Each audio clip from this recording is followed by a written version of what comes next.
I pledge allegiance to the flag of the United States of America, and to the republic for which it stands, one nation, under God, indivisible, with liberty and justice for all.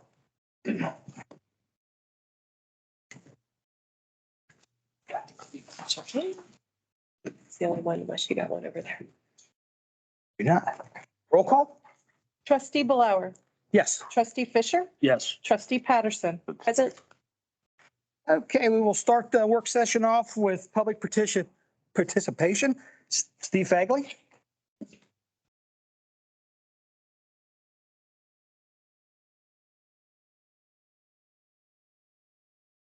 Steve Fagley, 4049 Cypress Lane. Already talked to the administrator who's taking care of what I mostly intend to talk about was putting an agenda forward for the meeting to accommodate public participation, to change business meetings to once a month, and then public participation in front of that, I thought I was going to appeal to that being a step too far, but she was ahead of it and taking care of it, and I thank her for that. One other thing I want to mention, you're going to bring up the land use plan. I know it's a long time away, and it's my understanding it's about 8 years. Every 8 years, you should review it. And the last one went in close. Week after week, month after month, year after year, and all of a sudden you're 20 years later. I think you should set a date now. 8 years from now, 2031, we're going to review the land use plan. I don't know how you keep track of that. I don't know where you would record that, but if you don't make things definite, they do tend to get ignored. That's it. Thank you. Thank you. Thanks, Steve. Administrators updates. I don't have any updates this evening unless the board has any questions of me about anything. I do not. Anyone else? I do not. All right, fiscal officers updates. I have nothing at this time. Thank you. Moving right along. Discussion items, short-term topics. First one is Black Road drainage issues. We have a couple guests here tonight to walk us through what's up on the bulletin boards here and and I'm sure Mr. Bullock, road superintendent, will also be joining in the conversation. So these are a little small. My first name's Carr Singh. I'm with the Butler County Engineer's Office, engineering manager. Scott Bressler is back here. He's our operations deputy. So if there's any questions on the construction side, he can answer those. We were approached by the township to take a look at the Black Road drainage issues out there. I have some handout for you guys. It's got the aerial with the existing conditions out there. We'll get to the profile, the white sheet in a second, but the aerial itself, it is shown there on the right side, but it's pretty small. The existing situation today, there's a 21-inch pipe that's underneath the road. And I know that there at 1783, there's been flooding. We went out there. I've talked with that gentleman on the phone, talked some things out. And trying to just get a gauge of what's going on here. We've got a drainage area that's coming from the Brenda Drive side and from the field back here. It's about 37 acres. And it all comes down to this point here, right by the house. Now, there isn't a real distinct ditch that comes to it. And once it gets to this tree line, it comes through here and then it comes to the culvert there. It happens to be right there in front of 1783's house. When we started looking at this, we looked at his driveway pipe first and foremost and the drainage coming from Brenda Drive. There's an 18-inch pipe that comes along here, and then there's another 18-inch under his drive. I spoke with him. He said it doesn't overtop his driveway during the big storm. So we don't need to worry about that. It's not overtopping the road. From a township standpoint, that's not an issue. Where it becomes an issue is it's overtopping the culvert. And from our calculations, we don't take these things lightly as far as when it's overtopping the road. We don't see it very often where a culvert will overtop as much as this one does. It's heavily undersized and it's probably been, from our calculation, there overtops at least every 1 to 2 years. I don't know, Paul, if you've seen it. Seen it numerous times. numerous times. That's from our calculations and from talking with the property owners. That seems to be the concern now. When you start looking at these kind of concerns as an engineer, you always want the backing of it. So we hired a Palmer Engineering to help us out, take a look at it. They've done drainage studies for us before. And they validated what we were seeing. And that was that this is undersized. Now, in certain situations, you can't do anything about that because you're going to flood somebody downstream if you improve the culvert, or in most cases, it's a bridge that's undersized. And you can't increase the size of it, you're going to flood someone else downstream. And that was what we wanted to look at this drainage study is, hey, can we do something here that won't affect the people downstream that are also getting flooded? So from the existing condition, as I continue downstream, once it goes under Black Road, is a 21-inch. The next one downstream is it's showing a 48-inch on the inlet side, but it's really a 30-inch that they connected onto. So that's in 30-inch. The next drive's a 24-inch. It's going the wrong way in size. And then after that, it's a 24-inch. Then that gentleman in the log cabin house, he's got a 24-inch, but he's also got a secondary pipe on his property on the south side. And it's a 28 by 38, which is roughly equivalent between a 30 and 36-inch. And then downstream from that is a 30-inch and then a 36-inch. So we started looking at this and we started analyzing the situation. And the best way to describe this is when we design storms, and you guys may know this, but I'm just going to go over it a little bit. When you design a culvert or a bridge, you look at a certain year storm. What are the chances of that storm happening in a given year? When we look at it, we look at making sure a 100-year storm doesn't overtop the road. Okay, that's what we look at. That's the chance of a storm happening once every 100 years. You always hear people always say, say that they got hit by a 100-year storm. That's not necessarily the case. A 100-year storm is a very heavy storm. We've seen a few of them in Butler County, but not many.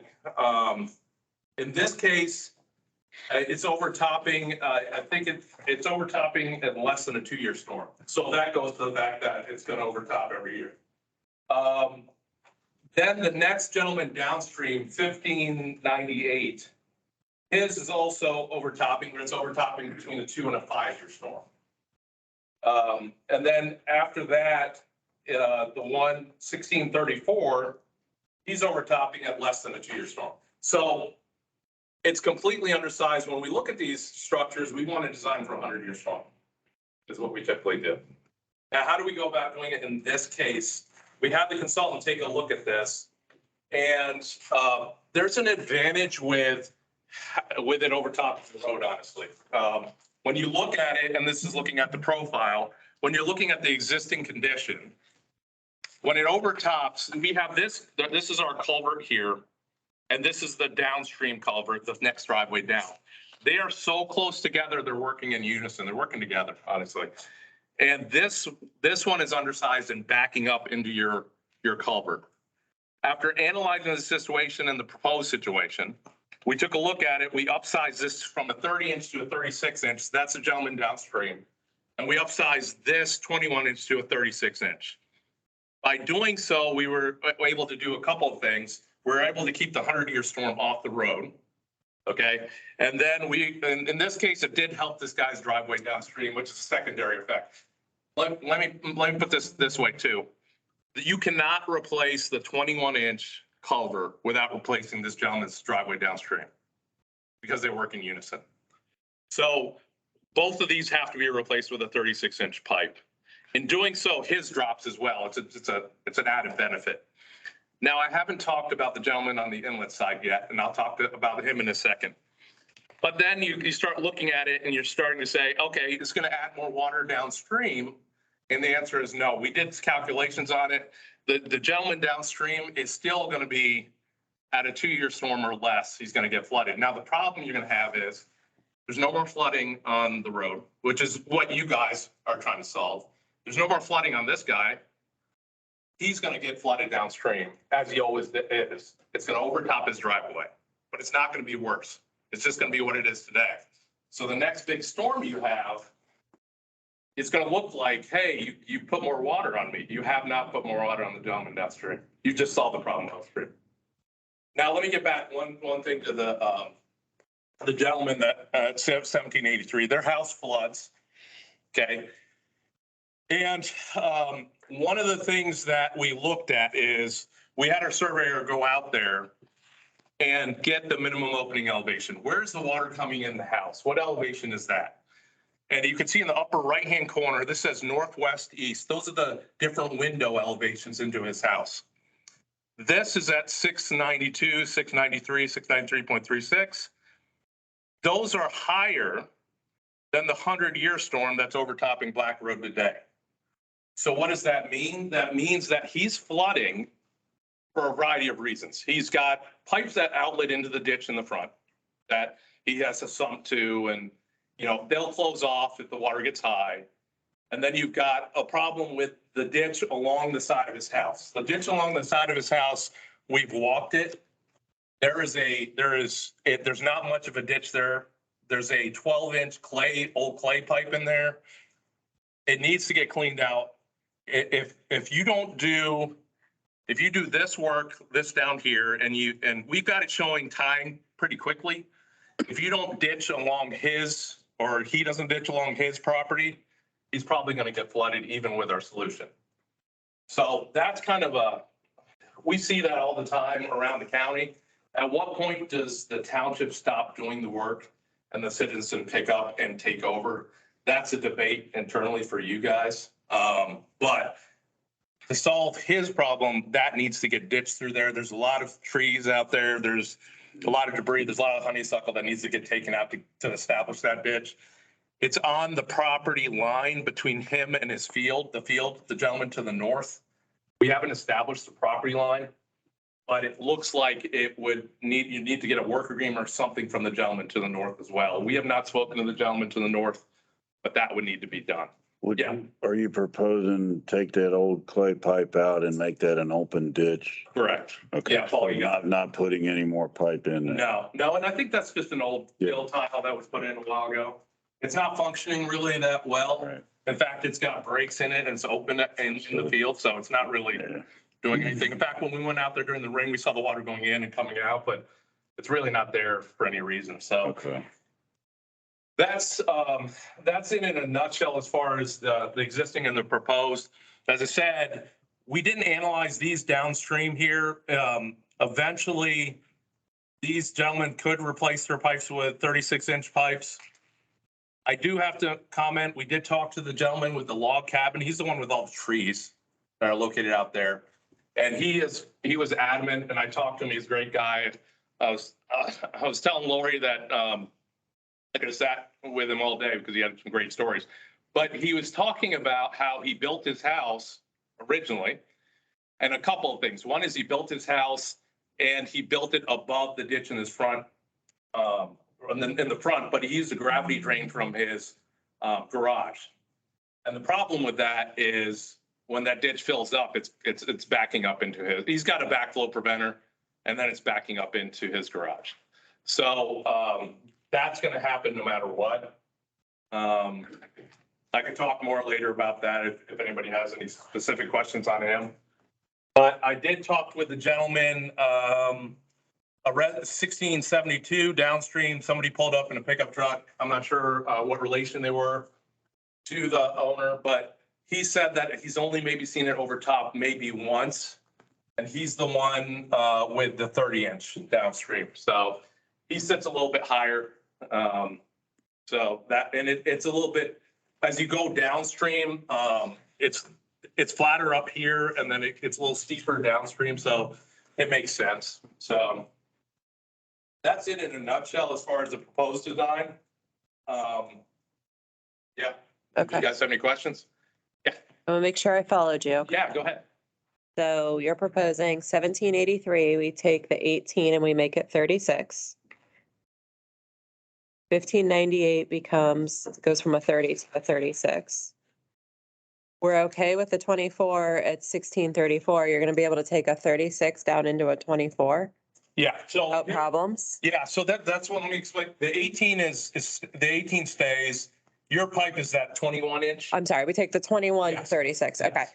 21 goes to 36, 18 at 78, 1783 stays. I'm old. No, I- 1598 he goes from a 30 to a 36. Yes. 1634 stays at a 24. 16, yes, and that's correct. And the point is, Trustee Patterson, is that they're going to get the same amount of water they did before. They're going to have the same issues they did before. It's still going to flood between probably a 1 and a 2 year storm as it did before. We're just separating it out a little bit differently ahead of stream. Right. We're not You know how, removing any water. right. And what the best way to describe it is, you guys have water going over the road and you have water, a little bit of water going in the culvert. We're moving some of the water we're moving the water from over the road and putting in the culvert. So you're not adding more water in and adding more flow in. So help me and then I'll be quiet because I'm sure the Oh, others please. have questions, but when we're popping in 15s and 30s or 30s and 24s, what's the permitting process that everybody should have gone through Originally? for this? Yeah, like where did this go wrong? Yeah, so way back when, And it's okay if you duck. It's all right. I don't know enough about how this gets built to know like where residents had responsibility and townships had responsibility Correct. and review groups, whether that's county or whomever has responsibility. So when a lot split comes in and it's not in a subdivision, we're in charge and you guys are in charge of what's in the right of way. What's outside the right of way, private pipes, private driveways, that's on the resident to decide what they want to put in and what they don't want to put in. As far as permitting side, there's no permitting for something that's out of the right of way. Yeah, Okay. we would have had, and we would have had no responsibility outside the right. It's like building, not even you guys necessarily, but building permits, like nobody's really checking to say, and I don't mean that like that somebody should be and isn't, but I want to make sure nobody in the course of building my unplatted unsubdivision, because that's a very different situation. Nobody has the responsibility to say, ma'am, the 10-inch pipe's not going to work. Outside the right of way, that's correct. Okay. Inside the right of way. Inside is the difference. So if they're putting a pipe, typically a driveway pipe is right up next to the road. Right. They would get a permit and we would size it. But the ones that are further back here, we're outside of the right of way, long driveways. It is what it is. And you're seeing it a lot with the fire chiefs, so because these private people are putting bridges. They And can't hold the a, fire chiefs are concerned about going over them, and who knows how they designed them, and it doesn't come through us. Right. So, that's why sometimes it's just a, sign the waiver, like we may or may not get the truck to you. yeah. Okay. And Carl brought up a good point, and you need to keep this in mind. Your responsibility and job is to try to keep the water off the road. That's the township's responsibility, make it safe for the motorists on the road, not to fix all the flooding problems that people are having individually. It's nice if it fixes it, and that's what you want, but your primary goal is to try to fix the problem on the road. And with this design that Carl's talking about, it's I got a couple, Yeah, Paul. first of all, there's ditching involved from the road through the first driveway down to the second one, I assume. Yeah, so you can, so here's the culvert. There's the ditching that goes on to the first driveway. Yeah, We actually put the property line on here so you can see it's pretty flat through there anyways. You're staying on that gentleman's property. So you're not even going on that not second getting to property the downstream. second. So have you talked with that first gentleman? No, we have not spoken with this first gentleman yet. No, Okay. no. He's got a gravel driveway. I know he's kind of got a screen of trees that I'm afraid he's gonna not want to disappear, but Right. you told me before we would only do like the front side of the ditch. Yeah, from looking at it, the backside's got some of the mature trees, some of the screening. The front side's got more honeysuckle, that sort of thing. We can do everything from that one side and hopefully stay out of and keep the screening is the intent. Yeah. And you can see, honestly, Paul, from on the outlet side, it's not much of a difference. It's the inlet side which we have to Right. dig down. Yeah. Right. all the other thing to note also, if you looked at that plan at the road, is you're relocating that pipe too. So you're gonna have a relocation of that. The one under the road? Yeah. Relocating, I If didn't you know. can see, if you guys see that the pipe is at an angle underneath the road, it really should be more parallel and with the property line and coming from that property line. So the water is going north to go south basically right now. So, Okay, And you will be, as Carr talked about, there's going to be some work on the inlet side of that road pipe. Right. Needs to be done. yeah, it comes from all three. all different directions, Yes. yeah, Yeah. So there may have to be a work agreement on the inlet side as well, okay, if you get outside the right of way. okay. I got one other question if nobody else does, but, so according to your study and all this stuff, the cost associated with this has been proven that, there was no problem till all of Brenda Drive estates went in, so they're gonna be, those residents are gonna be footing the bill.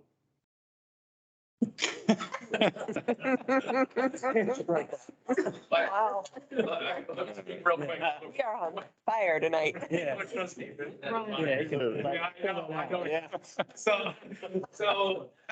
So the one thing, when Brenda Drive did go in, it was before the platted subdivision requirements for detention. So now, and I spoke with our development services manager, and he said nowadays, if Brenda Drive was to go in, we put in detention, but that was before that. So it used to be a field, and that's what the gentleman in the log cabin said. It used to be a field and I didn't have any problems. Right, But he did give me a picture of the flooding with the field in the background. So there was problems there before that. So. okay. Because, okay, so help me a little bit on Brenda Drive coming in because they don't have a ton of impervious surface. No. No, it's just- is it grading challenges on Brenda that just everybody, I mean, I live on the top of Wagon Wheel off of Black, right? Everybody's water just goes to the next person. And if you're at the bottom, that's unfortunate. So Is that what's happening here? One thing is, it's always flooded, and I think it was flooded even when it was a field. Just what? Okay. It does matter how the farmers are plowing, and it makes a big deal. If they're plowing perpendicular to the flow, it helps a ton. Okay. You know, so that does occur. So.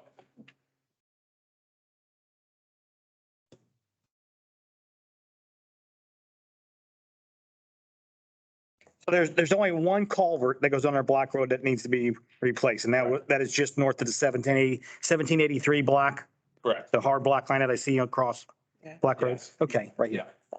Yeah. I was originally, I was looking at that line. Yeah, it's making a turn, but it's this one there. So really, it's on a serious note, as far as cost goes, we're looking at 2 pipes being replaced and everything else is just work. Yeah, and Paul, I don't underestimate the clearing that may need to Right. be done through there, Right.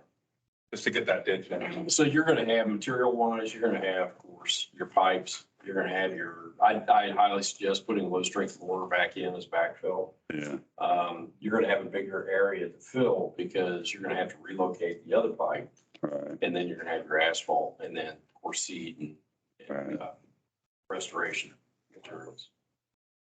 Other than that, I mean, it's pretty simple. right. Yeah, I think you expect plastic pipe because you got the depths. Yeah, we're going with the plastic smooth line. Yeah, yeah. So would I need like I don't know the term for it, but like a concrete belly on the inlet side to have all that water that's coming from 3 different directions? Yeah, that's something, Paul, that you need to kind of figure out is, yeah, you would need something to channelize the water from all 3 sides unless you decide you want to get a little farther up. Yeah, And a little farther on that property to the west. The farther you ditch, the less you're going to need something like that. So, It'd be good to leave that open. I know that a lot of times you can put basins in. Yeah. Basins, but as much debris that come down through there, you're gonna be maintaining that all. right, So right. it'd be better to leave them. Okay. Do a little bit for ditching.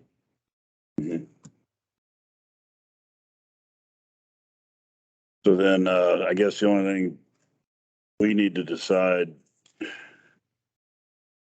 and talk to these property owners and see if they're willing for us to, get a work agreement and do the work and change the one guy's pipe.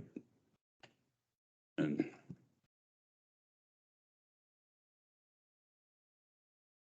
okay, Yeah, and I'm sure he's gonna ask, you're gonna have, because it is gravel, he's gonna ask for gravel to be replaced in his driveway. I'm sure, right, yeah, And backfill.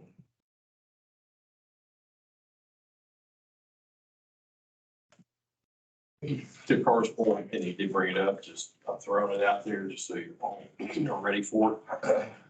The people downstream, all right, they're gonna be asking, well, put more water in me because I've got, you've got bigger pipes down going in.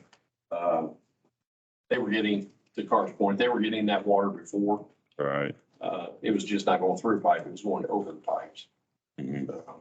That's probably the best way to explain. Is there any, to that point though, is there any danger that we're sending the water faster since we're channeling it through the pipe instead of it filtering through the yard? No, in fact, because it was so undersized, it's getting over the road pretty quickly on Yeah. the storms. Right, Once it hits that road, it's flowing. right, but then it has to flow through the yard to get to the ditch was my point, instead of being in the channel to begin with after we do this, but, No, from our calculations, it's not. okay. And let me just say one thing, if this was our situation, as I said, it doesn't happen very often in Butler County where we have a culvert this undersized. Right, We would have no problems replacing it, right? We would be doing that. right, I said the only question would be how much would we be doing on the inlet side? That's always a debate. okay, Yeah, on the plans that you have right now, it's got a pretty severe drop right into the pipe. And Carr and I talked about this earlier, that you're probably gonna want to get out a little bit further. taper it down, Yeah, Bring that in a little bit more gradually. yeah, it's about 5 or 6 foot drop. okay, yeah. All right, Any of your pipes are, what we figure, they're not much more than 6 foot deep at the most, 7 foot. I don't think you'll get over 7 foot. yeah, And I think every piece of equipment you have probably oh, is yeah. big enough to take care of that. Yeah, I don't see an issue doing the job. I just, from the get-go, wanted your guys' guidance on what to do and the backing of, hey, this is the correct way, so. Biggest thing, and I'd stress this, make sure you hit those grades. Mhm, That's important. mhm, Want to hit those grades right. Yeah, Paul, if you're doing it, we can have Pat help in setting those grades and okay, surveying it and make sure you hit them. okay. County have a policy when you're talking about the inlet side, how far back you go on private property? Or is it a case by case discussion? Just, I don't think we've ever really gotten into that, and that's a sticky. It is. It's Sticky spot. different for every situation. I know I found myself in a lot of different places where, you got to go back pretty far to bring the grade in, both for the property owner, that's better for them and also for us. Every situation is different. You'll know when you get out there, and I think your eyes will pick up on it right away. How far back do you think you need to go? I would get more of a work agreement than you think you're gonna need, just so that you have room for your equipment. And also, if you've got to go back a little bit further than what you originally thought of, at least you've talked about it already. But, yeah, I mean, and most people are agreeable, to work with you. They may ask for a little bit more, hey, can I get a little extra seed here or there, whatever.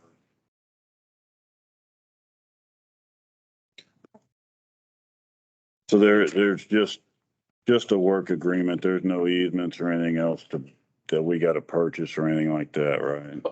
You know what? I'm not, this would be a work agreement downstream here because this is not your maintenance down here. Up here, you may want an easement. If they're willing, they're probably willing to give it to you anyways, Paul, but you may need an easement just for access to clean it out in the future. We'd have to lay it out and see how it lays up with the right of way line. I don't have the right of way line shown on here.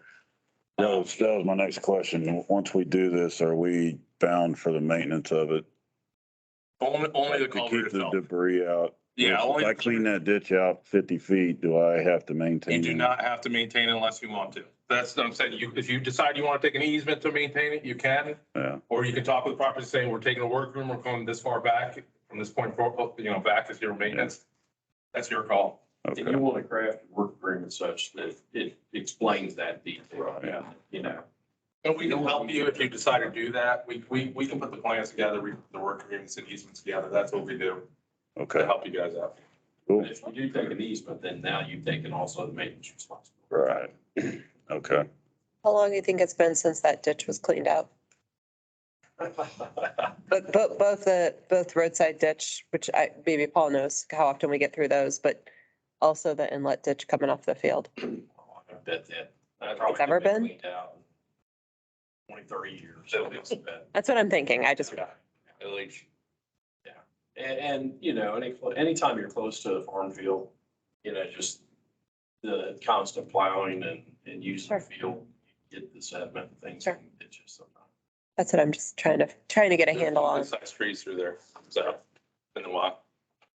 That's the whole, we don't necessarily want to add maintenance, but if we're the only ones that are really going to maintain it, if we've got a flooding problem and no one in 20 or 30 years looked at the ditch and thought,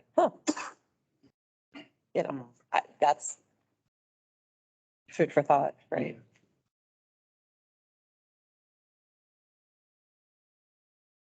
You guys got any other questions? I don't, you good, Paul? Yeah, Thank you for doing this. thank you very much. Thank you. Appreciate it. Thank you, guys. Call if you have any questions. I will.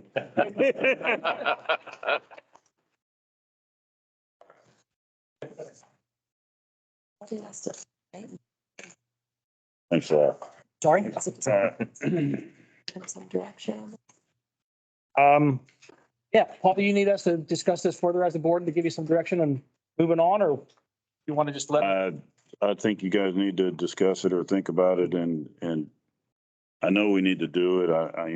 If you're ready to say, let's do it, then we'll plan it. I guess we need to know if we're gonna do it this year or budget it for next year or what. I don't notice the flooding out there, but like you've seen it and Uh, obviously you live it.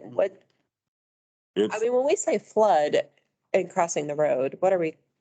Like we've got fish in there or it's just slippery? No more questions, right? No, you're good. You're good. it floods over the road enough that, it's a 40 mile an hour speed limit. If you're coming through there at 40 and you don't see it or pay attention to it, you could certainly. Okay, so it's a real, you could really, Yeah, and a lot of traffic It's too, not- right?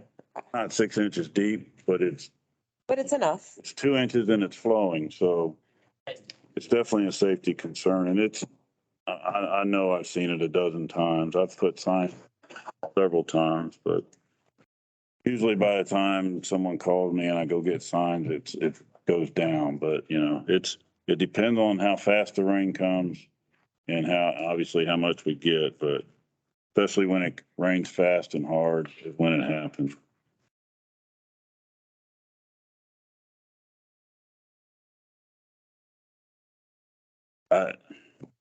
If you want to table it or whatever, let me get some prices together on what I think the material and everything's gonna cost us. Then we can Yeah. determine whether we can do it this year or we need to budget it or, Yeah, I think I'd like to see some numbers on that, so. okay. I think, if you talk about pros and cons of this year versus next year, like in established neighborhoods, clearly people know that there's a water issue, although there is a safety issue, right? Mhm. But also I'm thinking if these people downstream are going to be frustrated potentially by the water change, it'd be nice to give them enough time that they can evaluate what makes sense for them. Like if they may want to change their pipe. Again, on them, right? But here's the changes that are being made. Mhm. I have never, Harmed, it's not going to affect you, but yeah, we want you to have the time. I've never been contacted by anybody on the other side of the road downstream. Okay, I know that guy with the log cabin, he floods, but he knows it's his problem okay. and hasn't, asked us to get involved, which we can't back there anyway, but That was my first question too, when they showed me that. I was like, how do you get that down to a 24? But, you know, you heard them. They're the professionals that assure us that it won't Well, be any different for him. So, I thought you had a good question, like we're moving it faster. yeah. Again, you know, I didn't go to school for that. He did, so. How do you guys feel about how far back we go? Getting out the ditch line? I think we need to go as far as we need to go, and I don't know how far that is, but I don't foresee problem from either property owner saying, hey, we need to go 100 feet, you know, or whatever. But the only issue might be is if some trees got to come out. Some people are really crazy about a tree coming out, so. Yeah. And all we can do is start by asking them, you know. Yeah, I would say, look at numbers and if we need to talk to them to see how willing they are to work with us Right, on those things, take it from there. okay. I will do that. I think I'm good with it. Going back as far as we need to ensure we have good flow, right? Right. I'm not a fan of clearing someone's private ditch line. I think we would be better if we went back at least as far as the back of that house that does flood, because then he can't say, well, you started here and now, you know, why didn't you go another 20 feet and you would have taken care of my problem, you know? Just go way back to make. Yeah, so, and I haven't been in that ditch part of it, so, you know. Have anything you want to see from Paul for him to bring back to us? No, just a cost, and the guys from the county said they'll take care of underneath Black Road. Is that what I heard from them? No. No, that's ours. They're That'd be gonna ours- take care ours of, all I'm like, not gonna do any of the work. they'll help with the easement agreements and the work Surveying. agreements and the surveying, but they're not gonna bring equipment out at all. It's us. Right.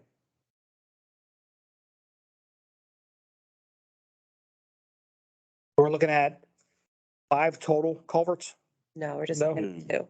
2. So we won't do anything at 1648 with the 28, possibly to a 38? No, because that's all, so you're outside of the right of way there, so Okay. that's gonna be all them. That'll be them. This one's in the right of way.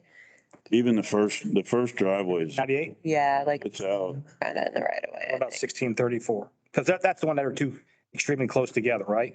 It's all we're doing is the one under the road One on the road. and then the first driveway downstream. So Okay, that's It's out of the right of way. These two are working together. And okay. that's where we asked him, you can get that all the way down to a 24? And he said, Yes, yes. because I wrote down, that one stays. That one stays. So and we can't touch any of those. Those are, people decided when they built what they wanted to do. But these two we can, because these two are within our area. This one's definitely in the right of way. Yeah. This one probably has to get fixed in order to fix the right of way. But everybody else is on their own. Now, the one house that has the pond in the front, the ditch line doesn't drain into that and then go out a spillway on the other end, does it? I mean, further back down here? He's past Brenda. He should be, I Yeah, think he's that far down? yeah, I think he's pretty Okay, far so down. he's outside the scope. Yeah. Yeah. Okay. Yep, let's look at cost and go from there. Okay. Is your summer filled up with projects already that this probably should be a 24 job? That's a good question. No, I think if we need to get it done, we can get it done. It's just, you know, I think we'll be able to do it even with the budget. That would be my. I don't want to guess at a number, but I mean, we're talking 4 sections of pipe, 2 under the road and 2 under that driveway. And then some, like he said, some backfill and material and concrete. So it's not going to be $50,000 or anything, but it might be 20, you know. With labor and fuel and all. Well, we don't even count the labor in an estimate because we're here anyway. Okay. So You're not gonna be. only material is what we'll need. But I'll get a good idea on what that will cost and let you know. Okay. I mean, I assume outsourcing that would cost a whole lot more, obviously, Yeah, if we do account for your labor. When you think about total project cost, our labor should be part of it, although we're not at that level of tracking work orders and all that, right? right. I mean, would you want to look at outsourcing this at all just to see, or you feel like it would just be way out of our normal? I think it's gonna at least triple the cost of it. And I don't like having somebody else involved, and then if you have problems, you gotta try to get back on them and, you know. Yeah. To me, it's our work. I'd rather do it. Okay. Anything else for Paul?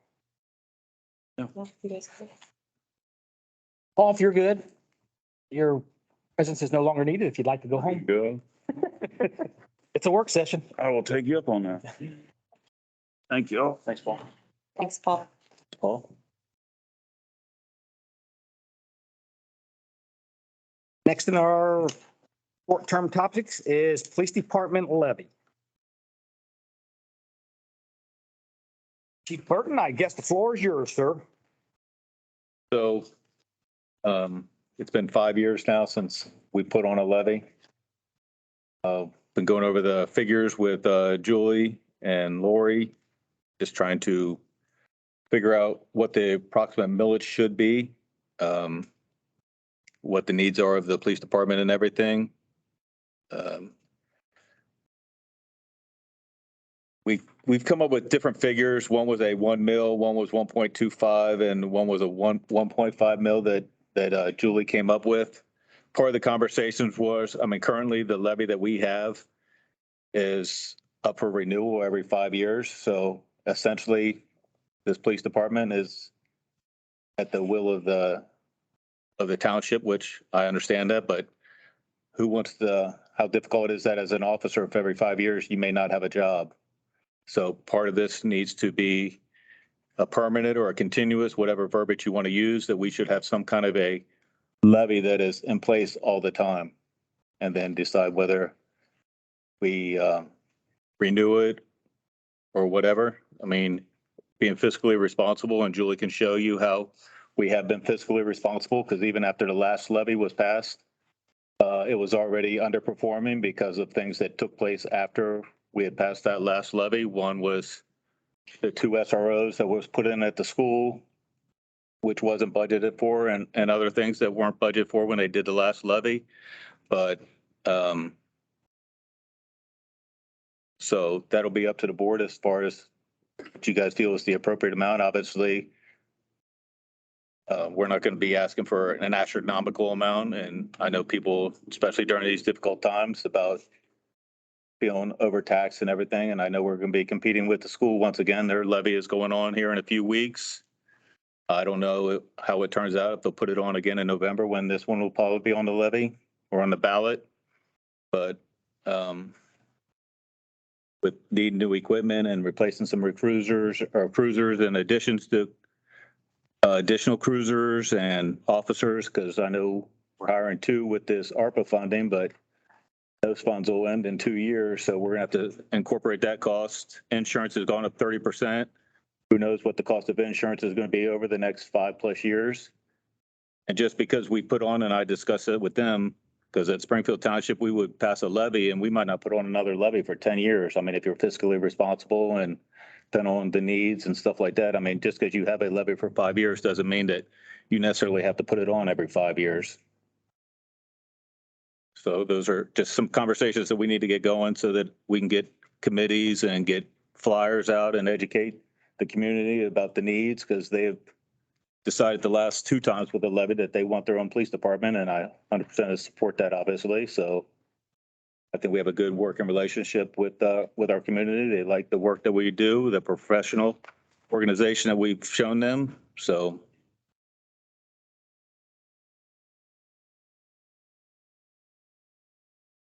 Questions, but you want to go first? Do you want any explanations of the? Yeah, we'll move on to that Okay. if the chief is done.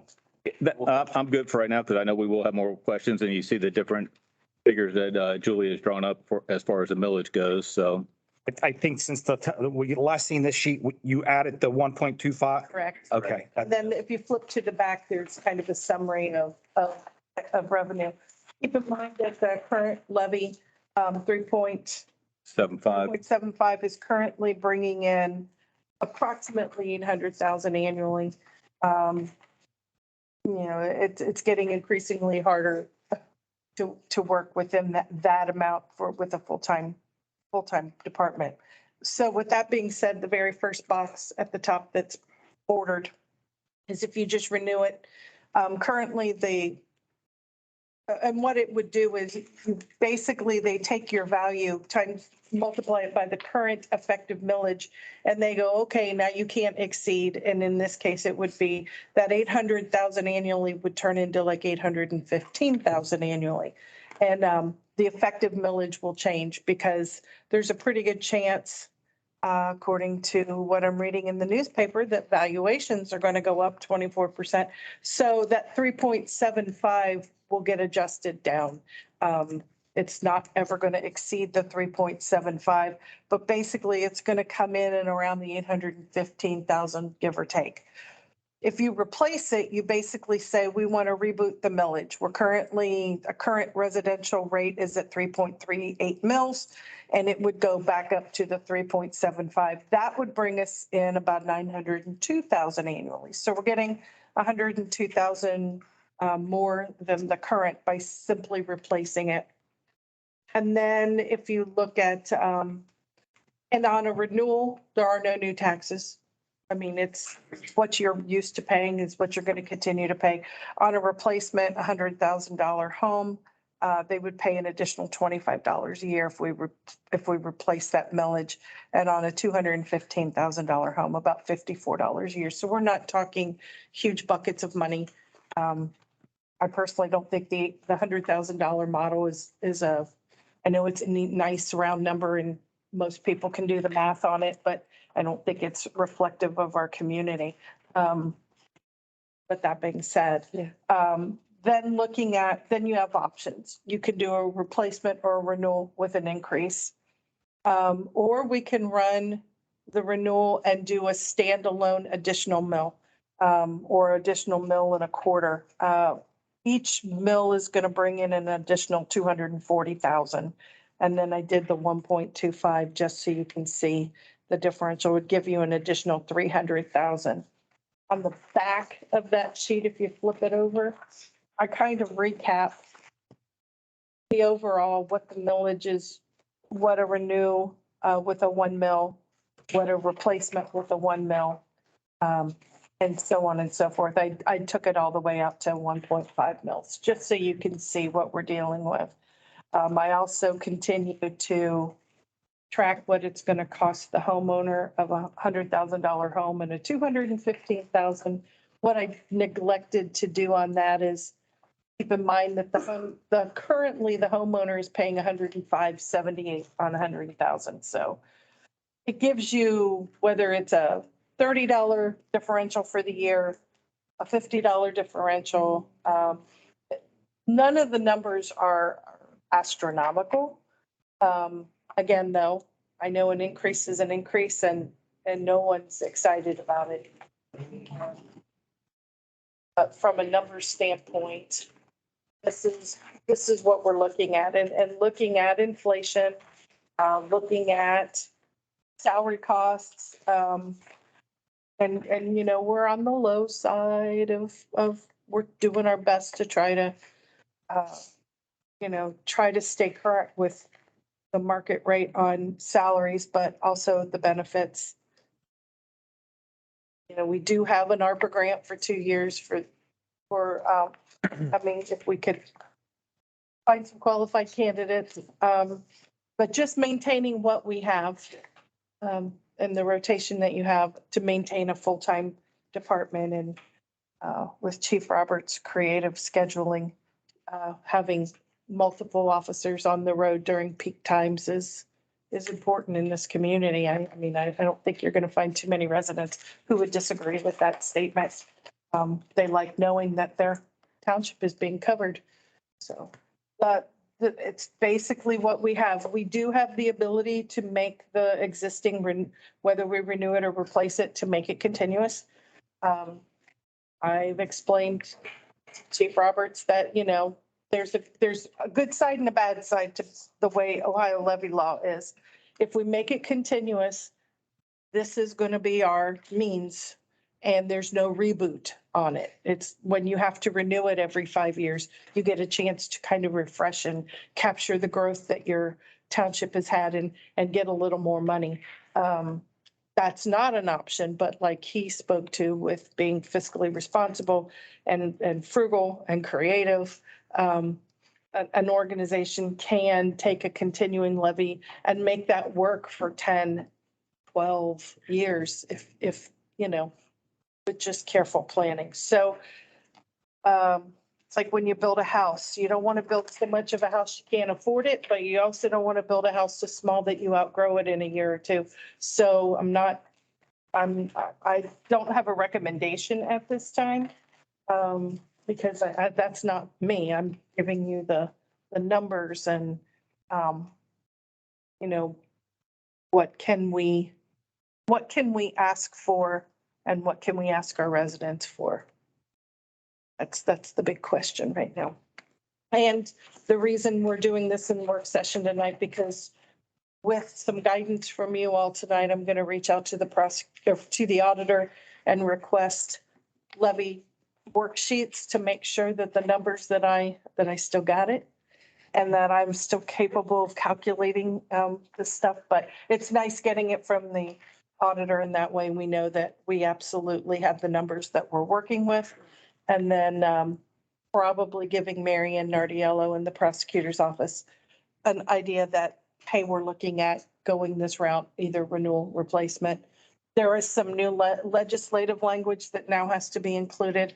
I'm not worried about that. I know Marianne she could probably do that in her sleep with one hand tied behind her back. So a lot of things have to happen just to keep us on track.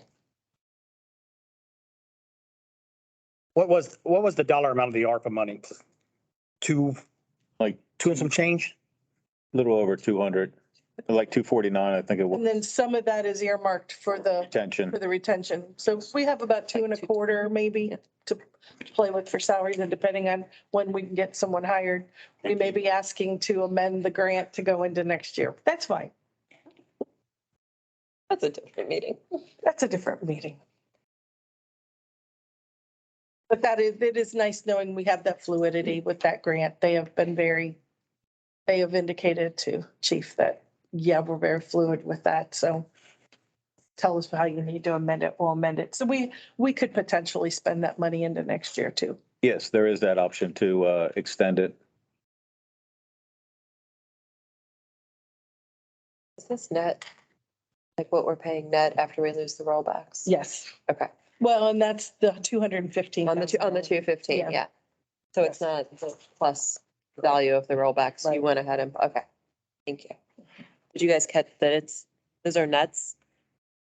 Like where it says loses all rollbacks, like that accounts for losing your rollback and the increased cost. So you're right here, like that's your out the door cost, Okay. not this plus you're gonna lose your rollback. Okay. That's why I kind of combined them at the end. So you know that what you will be paying, how it increases. How does this work if you do, and for all the things I've gotten into, it's never been levies. And you are who I used to call whenever I would have levies, so this is Dark great side. for me. The dark side. How does it work if you have something running in perpetuity, but you are fiscally responsible? I mean, and we talk about like it could stretch for 5 years, 10 years, 12 years. Like, how does that actually work? Does it? So let's say we do replace plus a mill. Mhm. So we're at 4.75, and 5 years from now, for whatever reasons, the universe shines on us and we don't need it. We could voluntarily roll some of it back Okay. and kind of do a holiday like the commissioners Like did. okay. Yeah. We're not tied to that for the duration, but it would require probably a series of, I believe there's a series of public hearings and then resolution, and there's a time frame, and then you serve that notice to the auditor and say, for tax year 27 payable 28, we want to roll that back to 3.75 mils. Okay. And we reserve the right to put it back. Put it back when we need. Right. And some communities have done that. Actually, I believe Riley has done that in the past. So, Okay, we had the flexibility. We didn't need it this year. Right. We had done some really great things, or we got a ton of grant money or whatever. whatever the, We didn't spend just to spend, so next year we're going to roll you're it gonna be back. fine. You're gonna have a holiday. And that way you're not you're just not stashing the money in a carryover, which. We don't want too much of. There's a Right. fine line between a rainy Right, day fund and we a. would prefer that the residents get a break if that's the case. So that's kind of where we are with the dollars and the cents.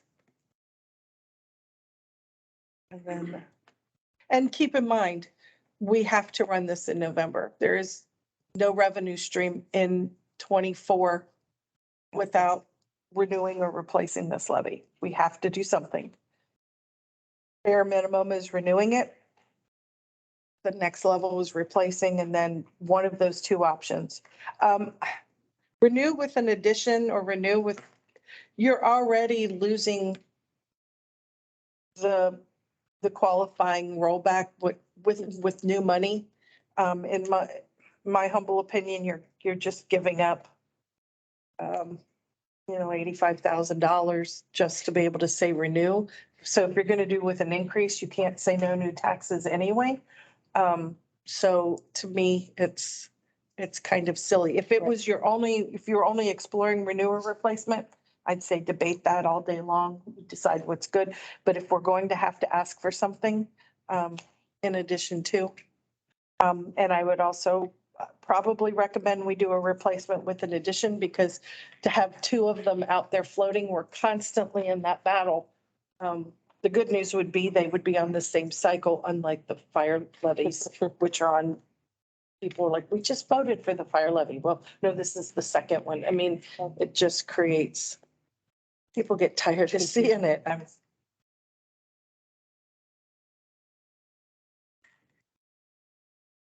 So, Chief, the difference functionally, because I think part of it is what are people able to, what was their vision for the department? I think a lot of people might not have realized how hard it was to fund a department with an underperforming levy and the coverage, right? Like that's a legitimate safety issue for our officers and residents at times. So there's that idea of what was the vision. There's also that idea of what can people afford right now, because that's a huge, like, any increase is an increase. Kind of where does that fall within your priorities and your budget? Because at some point there is just not enough money. But also, I think there's, what can this bring us? And so what's the difference functionally, between an additional mill, an additional 1.25 and an additional 1.5? Like, do we know that, okay, at one more mill, this is what we're going to do? We're going to have this kind of coverage. We're going to have this kind of vehicles. Yeah, like what are we getting? Officer. Yeah, exactly. Do we know what we're getting for each one of these levels? Well, some of that will be in the discussion that we have later on with this building. Right. I mean, honestly, it does. I mean, what are we going to do with this building? So that will be depend on it, because What I could tell you with a single officer with no dependents, it's about with 100,000. salaries, benefits, OPERS, Medicaid, the whole 9 yards, it's a little shy of 100,000. Right. An officer with a basketball team is, about 120,000. There's the differential between full medical, family, and single. If we could you know, don't want to go down that path if we're only hiring single officers. That's with no intention of ever getting married or having a family. So so the additional revenue that you're asking about, it's about 100,000 an officer. So am I right to say, based off of that, that if you did a replacement and a 1 mil, that gives you 2 officers At the 240. at the additional 240, But no new cruisers. but no new cruisers, right? You get- And that's what I was No thinking. radio. And you get no breathing room. I You mean. have nothing, right? That's your And And your no- bare no minimum. healthcare increases. yes, Okay, I mean, a 30% healthcare increase helped me. right. So So, Well, and you have to outfit them. You have to have something for them to drive. You do not have the newest fleet around by any stretch. and we just switched to the correct retirement system too, which increased my budget. So, Increased your budget or increased your cost? the costs. Increased your Well, cost. I'm sorry, it affected my budget. I'm sorry. Yes. and keep in mind, if the voters would say no to this, we're still going to have to pay someone to patrol. And when I left the auditor's office, it was about 125,000 for 1 8-hour shift. So, and that's not 7 days a week, You're paying anyways. right? So. That does include any overtime or. Far more effectively on our, within our own control. Let me ask you, if you can do a partial tax holiday? If you needed to, it's not an all or nothing. It's If you, the whole year or nothing. the whole year or nothing, but the millage, could it be, we had an extra 1.5 mil, and this year we only need like half of that? Or does that get real? I don't know. I'd have to ask, because I know, we've only had a handful of entities who've rolled back. But again, the county did it, developmental disabilities, I believe, are at developmental disabilities. Did it? They took a little tax holiday. It's within our right to do so. Or if you need a partial, maybe just you don't do it that year, you do it the next year, Right. if you have to do the full Right, it's, value. I don't think you have to do, I think the amount, so that, let's say we decide there's a 0.5 mil, that we really, it would not be fiscally responsible for us to just. We could say we're gonna roll back a 0.5 mil for a year and see how that does. Because for each 0.25, you're looking at like plus 60, right? Yes. Say that again? For each additional 0.25 Yeah. mil, you're gaining about 60. Yeah. 60,000. Basically, yes. Okay. Which is about 1 cruiser, I was just gonna say, which is a cruiser. which is 1 cruiser. Yes. Need one to go after him. We'll break down shortly. Yes, so that is about the cost of 1 cruiser, if you can get it in Well, yeah, you Yeah. order it this year, you get it in third 3 years. year, yeah.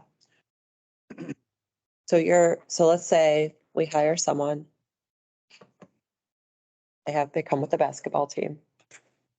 Or they marry the love of their life and end up with a basketball team or whatever. We have to give them the equipment, right? We don't have a ton of spares. We probably have some, but not tons. We do, That's Uniforms, vests, Right. radios, right? fire, yes, should give them that. Tasers. tasers. And we let them drive something. Mhm. And so we're netting out at like 200,000. 120 Yep. plus 60 plus an Sure. extra 20 of stuff. Gas. They're driving. Yeah. Gas bill's been huge.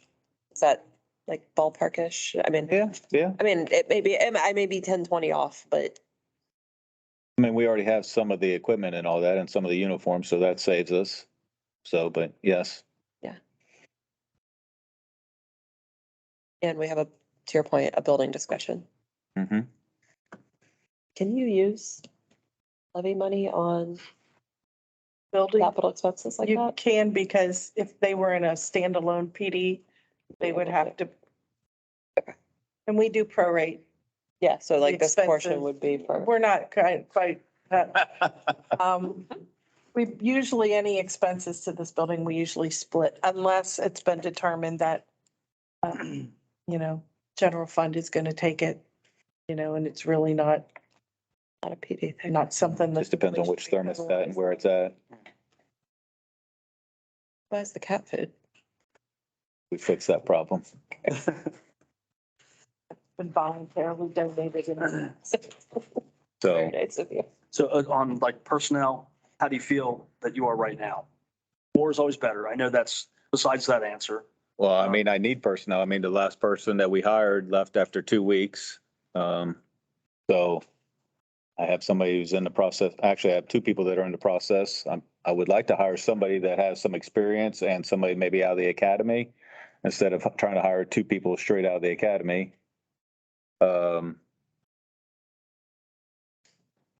Yeah, I mean, that will have me two additional officers. I'll have two officers out here on the road at all times with these two people. So I think that we get these two people hired and they work out and we should be good as far as personnel wise. Okay. For a few years.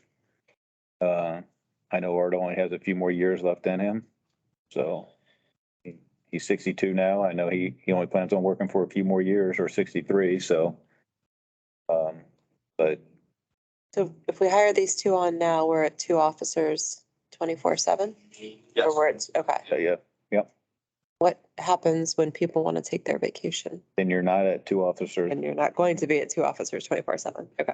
So I mean, You don't have any wiggle room. to In a cover. perfect world, yes, I would. I mean, I come out here and I cover the road at times and obviously Sergeant Rogers is out here covering the road as well. So, but if it's on if he has SWAT or if somebody's at training or something like that, I mean, we still have to go to training. There's CPT hours that we still are mandated per OPATA. So in a perfect world, we would have that 365, but it's not a perfect world.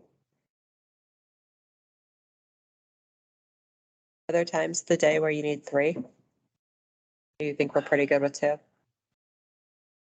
I mean, honestly, I think if I can have two out here all the time, that would be right now. But I think we've shown that we're all calls for service have greatly increased over the last few years. And it's not just the calls for service, but it's the types of calls. So, I mean, we just had those two gang members that we just stopped a few weeks ago and stuff like that. So, and we're still getting calls about other activities that are taking place in Ross. So, but I mean, as far as officer safety goes, the FBI statistic says you should have 1.7 officers for every 1,000 residents. So, And how many communities can actually do that though? Very few. right. I mean, Middletown is struggling with it. I mean, they're dealing with it. I mean, everybody. And they put out a There's nobody that's exempt. It's not a Ross Township issue. This is a nationwide issue. Right. And I think that has to be said since we're talking about this in an open meeting, that the public's able to view that. It's not only Ross Township. Right. It's nationwide. Nationwide. Yeah. I mean, Westchester's trying to hire 9 officers right now. And good luck. So, but it is what it is. I mean, it would be nice to have 2 officers out here at a time, all the time. Now, obviously, there's peak hours and slower hours, probably like from 3 a.m. to 7 a.m. is pretty slow. We have our statistics to show that in Ross. So, but for the majority of the time, having 2 officers out here is very beneficial and officer safety wise. I mean, it's necessary. So I'm thinking I have an expectation that if I call an officer and something's going on, that officer is coming with some level of backup to handle what needs to happen. Or we've got enough officers to serve warrants and to do things, which we don't always have, depending on who's there to back you up, depending on what the warrant is and all that. So I And if the road officer has. And not that the county doesn't Take somebody to jail. Right. Yeah. Yeah. I mean, there's a difference between, yeah, we could cover that. We'll be there in 20 minutes and we just need to get someone else coming from the township. I mean, I think to me, those are two very different feels as a resident. And Julie can show you, I mean, we have been very fiscally responsible, with our funds. So. Yeah, I think Police and Fire does a great job of stretching things where they can, like, just amazing.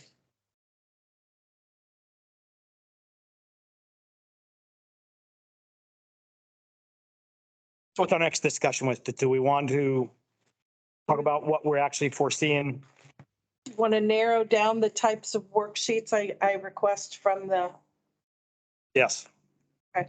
tell me what you want me to ask for and I will ask for that so that we have them back for our May 4th meeting.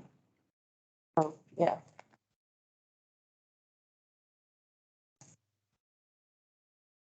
You want to go first? Yeah, and I heard what you said, Julie, about going with the replacement and asking that. I guess I feel a little differently there. I like the renewal that the first off, we keep it afloat instead of asking our residents to cough up more money on both issues that they would vote on. I think looking at it, it's like, okay, a renewal doesn't raise me a dime, but then we can sit here and debate what we're going to ask for the additional with 1.25 or 1.5. I just don't like asking the residents to increase on both times they punch that ballot. Others may feel different, but that's just, I've thought even before this evening, seeing these numbers from the last sheet we got before we had the third type of additional, adding the 1.5. Am I wrong? Was it the 1.25 or the 1.5 that you added this meeting? 2.5. It was it going in. We added the 1.25 to the worksheet. Okay. So that's where I sit. I agree with we definitely going to have to go with one of these three additionals, but I definitely want to start off at ground zero with the renewal versus the replacement. Anybody else's idea and thoughts?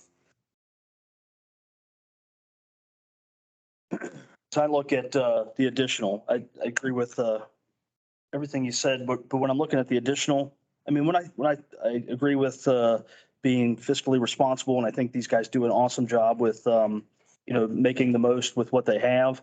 But as I think on the cost of a $215,000 house, I do the math on this, it's, $37 and we get 120 additional $1,000 in revenue for these guys.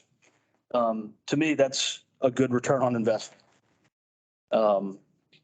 As opposed to going up to the 1 mil, to get $75 and you get, what's the additional? The 240. Yeah, or 240, if we get to 1.25, right? So the difference $20 and you're going to go up $60,000. I mean, And then personally, yeah, I think you're, I don't know, kind of, I think that I would feel like that's kind of splitting hairs and I would get a lot out of giving, generating another 120. So, I mean, I kind of like the higher end of additional mills because I think we get good investment for that money. are you thinking the 1.5? Yeah. Yeah. Okay. I was making sure I was following. Yes.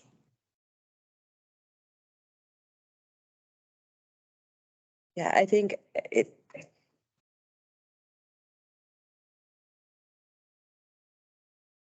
there's probably not anyone more critical of police spending than me sometimes, given some of my background. But I think if you go up to the 1.5, you're talking about a couple officers to give some coverage, to let people take vacations, to flex and serve the community at events. I mean, I think it's just a little more comfortable because I think your guys are getting run ragged a little bit. And credit to the hires that are sticking around, right? But at the same time, like that's a real challenge if you don't ever get to be home. You also have a building that there's no real other great way to fund at least part of it. I mean, that's got water dripping down walls back there. We have Julie with her poncho and her big sheets covering up the equipment. And I know some of that we have to talk about tonight with the roof, but I don't think the roof is probably the end of it once we start really looking at this building. So, No. I mean, that's a challenge. I'll defer to kind of whatever the board, to me, the difference between the renewal and the replacement. I mean, I see that we're leaving some money on the table there. I think it's just a messaging conversation and that is important. But if we do the renewal, I would want to see the supplemental being at the higher end because I think to to John's point, you're netting out. Right? That's the whole argument he was just making. Like, if you take that renewal at less, which people may understand and feel more comfortable about, Yes. and then you take this number off the 1.5, but then you're going to subtract what you basically lost here by calling it a renewal instead of a replacement. Yeah. I would, if you guys are liking the renewal, I'd ask for the renewal worksheet and the 1.5. Agree. Agree. Just a note, if you did the renewal with a 1.5 on $100,000 home, it's $4.36 a month. Which even on a $300,000 home, it's $12 a month. So yes, it's asking for more money. I get it. I'm right there with you, but Right. that's what it comes down to. It's not an astronomical ask. For $12 a month, if you are in a $300,000 home, do you want a police department that has 2 officers on the street and adequate fleet? In a building that's not leaking on your records? And I like the idea that people will have a choice, though. If they are like, nope, we're doing just fine the way we are, I just want that renewal. Okay. And the auditor will give us as many scenarios as we want to ask for. It's not like we have to say, well, we don't want to bombard them. I think once for Liberty, I worked up 9 different scenarios for them. So it's my turn to. You're looking forward to this email, aren't you? Yes, I am.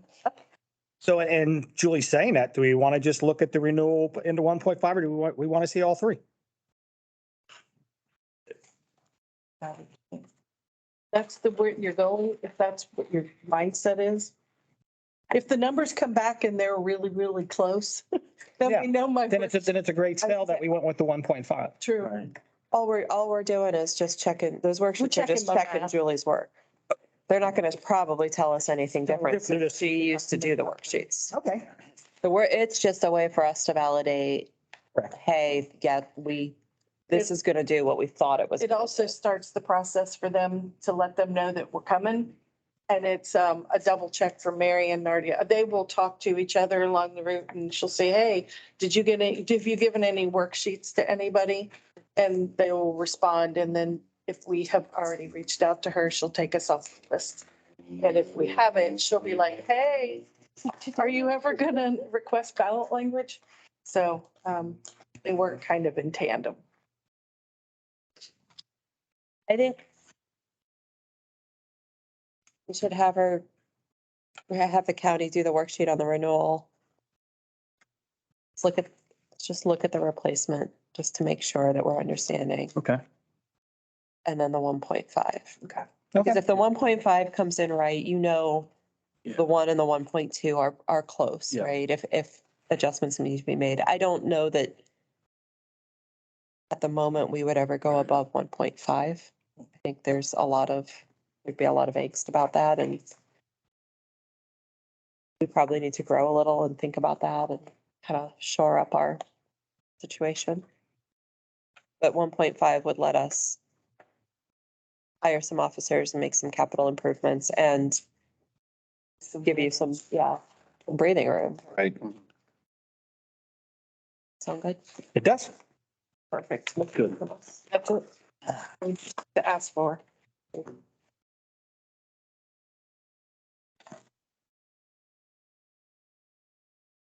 This is also a fun fact, Chris.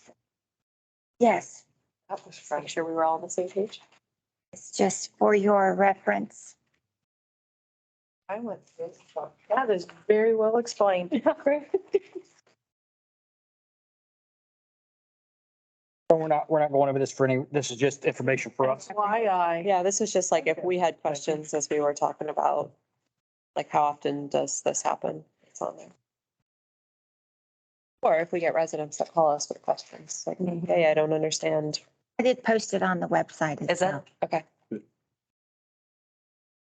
Those of you out there, it's the basics of real property taxation. Gives you some fun facts about how taxes are calculated and.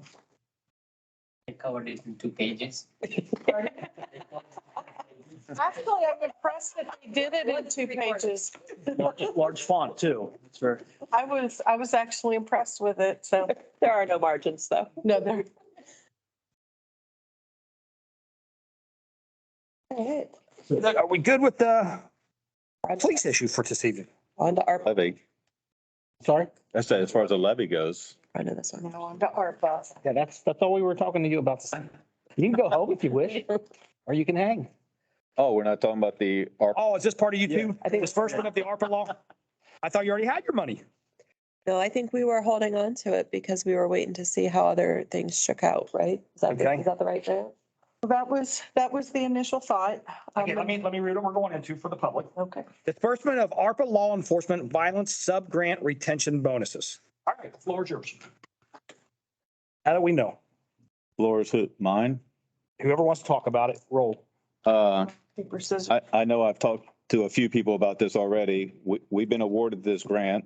I understand that the fire department is trying to get retention money, or you guys are also considering giving money to the administration and the road department, which 100% agree with and support, but I don't understand why we can't get our money yet. It doesn't affect anybody else. We've been awarded this money. You guys have agreed that we can get this grant and we've been awarded this money. So if we're trying to show retention is what it's meant for, and to show our officers that we appreciate you guys sticking around and not leaving. So if we're holding on to the money, I don't understand why. It doesn't affect anybody's budget or anything like that. It's something that we can pay out either over one lump sum or over 2 years. Julie and I have worked out how we can pay them and who's eligible and all that good stuff. So I don't, Who is eligible on your part? Please. everybody, It's everybody. everybody is eligible. Everybody's been here. I thought this was not 5 years like the This others. is not longevity pay. This is strictly the retention. This is, Okay. yes, Okay, Yeah. And it I need to applies clarify. Part-time and full-time, and you had to have been an employee, but then there's some discretion. I mean, we calculated what our grant request was based on 21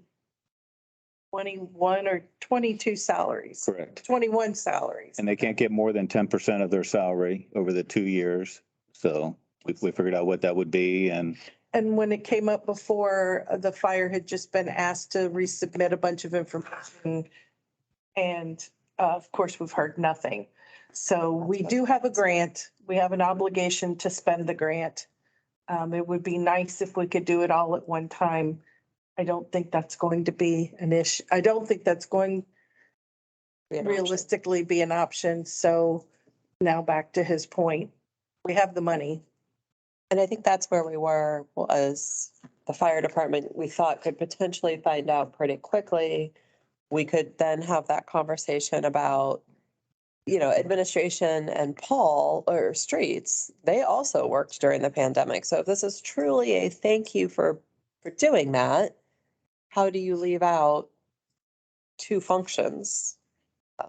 I would just, Also, how do you pay for that, right? And so I think when we thought this could be a very smooth process, that was one driver. It appears that it's not going to happen because fire hasn't heard anything. No, he resubmitted the information that he was asked to resubmit, and then crickets again. well, when I talked to Columbus, they said it's going to be a while before the fire department hears something, because I spoke to Columbus the other day. That's why. I'm sorry? Because why? Uh-huh. They just Yep. don't wanna, okay, it's just, They didn't give me a reason. They just said it could be a while. We have some ARPA funds that are undesignated at this point. We have our little $80,000 pool of money that we've not designated. So,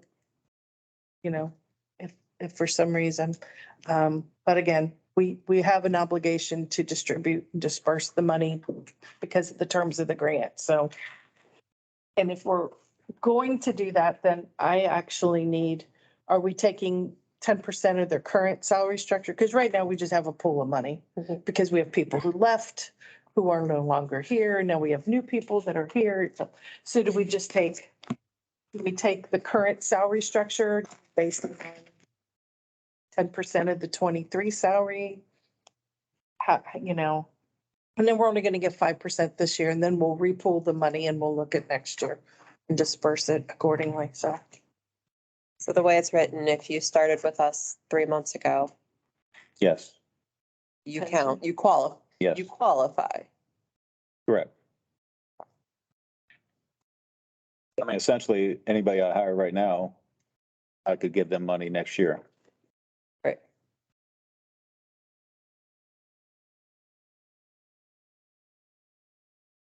So are we comfortable going, we could do like June, first week of June, or do it in May? I don't really, it's really not a big deal for me. I'll do it whenever you want me to. Think, I don't, since we can't find out from the fire department, or, you know, they haven't heard anything, right? Like, at some point, it does seem silly to hold money. The flip side is, I'd like to make sure we like have that conversation at some point about if the fire department gets it too, and now you've got 4, 5, 6 employees that also showed up every day. I mean, it's one thing for me, I think if only one department qualifies, only one department gets it, like, we obviously cannot cover the world of equity there. But if 2 departments out of Ross have a thank you, you talk about like employee morale and everything else. So to me, it was more about not losing that conversation. But what do you guys think? Should we pay out now or hold on to it a little longer?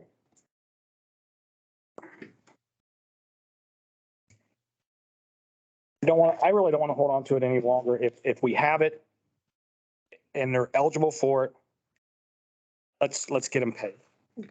And again, when Columbus lets go of something for the fire department, we'll move at breakneck speed to get them what they're owed. Have that conversation. Yes. Separately. Yeah, I don't think, I feel comfortable waiting on an answer on the fire department. I mean, I think I'd be comfortable moving forward with this. Would you be interested in a worksheet that shows you the road and administration, their current salary structure and what 10% would look like? Because Right. I mean, we could all kind of sit and do the math, but I could send that out to you. I think that would help. Do we, because we're in work session versus a business meeting, does this require a resolution at the next one? We're just able to go. Yeah, and as long as I know the parameters, am I doing 10% of the current salary or am I, well, I guess it would have to because we have new employees that work 22. Yep. Yeah. So it's the 10% of the current salary. Okay. And then they're only going to get 5% of it, Yeah, we get 2 increments of 5%. right? Thank you. Or do you do And then- 5% of the current salary and then next year you do another 5% of that current salary? Yeah, I mean, we're going to have Right, this we have pool enough of money to- and make sure They can never get more than 10%. they can, yeah, 10% of gross gross for what year? combined. We have to kind of look at it and do it that way and then current salary and then a 5% distribution. And then 5% and we'll have to re-pull it anyway, just to see who's here. Right, so I was thinking, if you have someone who's here next year, but wasn't here this year, Then what we'll do. then we'll Right. 5%. Theoretically, we'll have more money than we need, and that money can go back to the ARPA officers that we're hiring. So, because there are far more people who've left Right, then what we. that we counted in that initial calculation. So I think we've got quite a cushion, which means anything left over will go to pay the salary next year of the designated ARPA officers. Send worksheet. Okay, and I'll send you the road and admin. Thank you. Sure.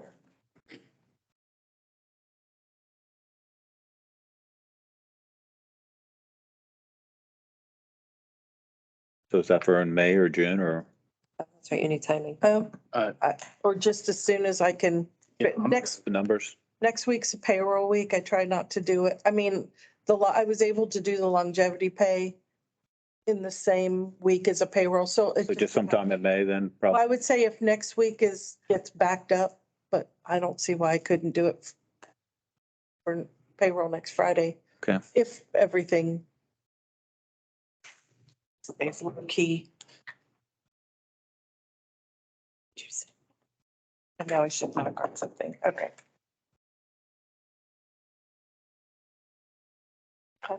Good? Good. Okay, next we'll speak about the administrative building / police station building roof. And what I would like to hear now is the particular areas where we are seeing Mother Nature come on inside the building. Of course, we've had two different companies that have provided what they would do and for how much, but where are exactly we seeing the leaks? My office, the sergeant's office, the detective's office. Don't go so fast. So everything on your end, your office, sergeant's office, and your detective. And I think you're flat. Me and John were just up on the roof looking at the 7 different sections. Yes. And Lori, I was just dripping right between mine and Julie's office, right at the door. I could hear it. And then there's a stain. everything inside. No, I could hear it You could hitting hear it on hit- it. Oh, you can hear it. Okay. I think must just been up. I think there's a fire break wall there. And there is evidence of a drip right where the water dispenser is. I just noticed today that I've not noticed before. I didn't see anything on the ceiling tiles. Oh, but You it's- could tell on the floor. And then it's the gutter issue, the water in a hard rain is coming in that back door, Mhm. back by where the Historical Society has a cabinet. It comes in under the door. You can tell the carpet is, That's because between the bottom of the door and the kick plate, there's a gap that big. It looked like somebody put, and it was for years just wide open. You could see daylight through it. But it is, the door is not even set right for the kick plate. okay. So that's why you're getting blow in there. That's not a, You want more? I've I'm never, not- no, I do not, because but if the garage will not be an issue. I'm not talking about the garage, I'm talking about property room. Here. Floods. Yeah, Basement. and this is flat, There's nothing, we wouldn't even have the money to even think about straightening that out down. I mean, I'm just telling you what parts flood. We were handed what we were handed. I get it. And unfortunately, there's quite a bit of money will have to be. isn't there evidence of water damage in the far back bay where the Norse tactical, Yeah, that floods. not that that's I- high Again, on our priority list. that will be, and it's going to come down to is we know Station 1 cannot be demolition and rebuilt because of the floodplain issue. And I just was out back with John here a little bit ago and explaining that there's not enough room with the open space on this property to build a complete new firehouse. So somewhere along the line, part of this building would be demoed to make it an emergency built type building. And again, that's how many years down the road is that? Is that 3, 4, 5, 6, 7, 8? When does Station 1 become for some reason uninhabitable? Yeah. That you have to move. But yeah, somewhere along the line, part of this building has to go. Can I And ask a hope question your about that? contract's Up by then with them people. Yes. So we talk about Station 1 being inoperable. So it doesn't have to go anywhere anytime soon. Well, so that's my question, right? Yes. Like, are we, because the issue is the sinking in the floodplain or the issue is the 500-year flood? Like, what makes it inoperable? I'm not saying it's not. I'm just like, help me understand what is it that triggers it's inoperable? I just don't, I believe from what I've heard from Chief Miller is you couldn't demo the building and start all over with a new structure because of where the property sits. I don't understand it, but it's something This that's, is probably floodplain. yeah. Okay. Well, yeah, in the squad bay, there's an actual line on the wall of that major flood of how high it reached in there. So is it a question though of us saying, hey, this is no longer a functional place? Or is it a question of us saying, or someone else, call it EPA, Army Corps, someone else comes in and says, your building's out of here now. You can't do this anymore. For Station 1. Yeah. It would be that or the fire chief would be ready to vacate the building due to maybe growing, which I don't foresee that this year, the next or the year beyond that. So With having 2 stations. I'm just trying to figure out if it's entirely within our control when station one goes down or if it's someone else's control.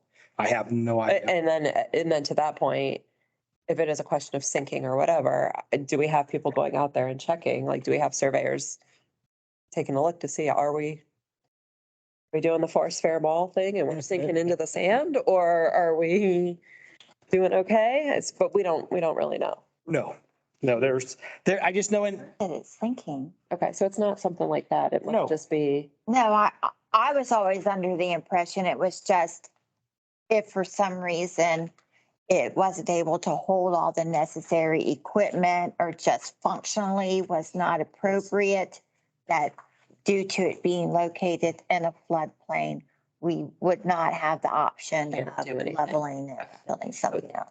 I don't More even just know if we could functional add on obsolescence. to it. yeah, we normally can't. Yeah. Okay, gotcha. Now I'm with you. okay. So we're totally in control of when that comes up here. Oh, I believe so. Okay. I believe so.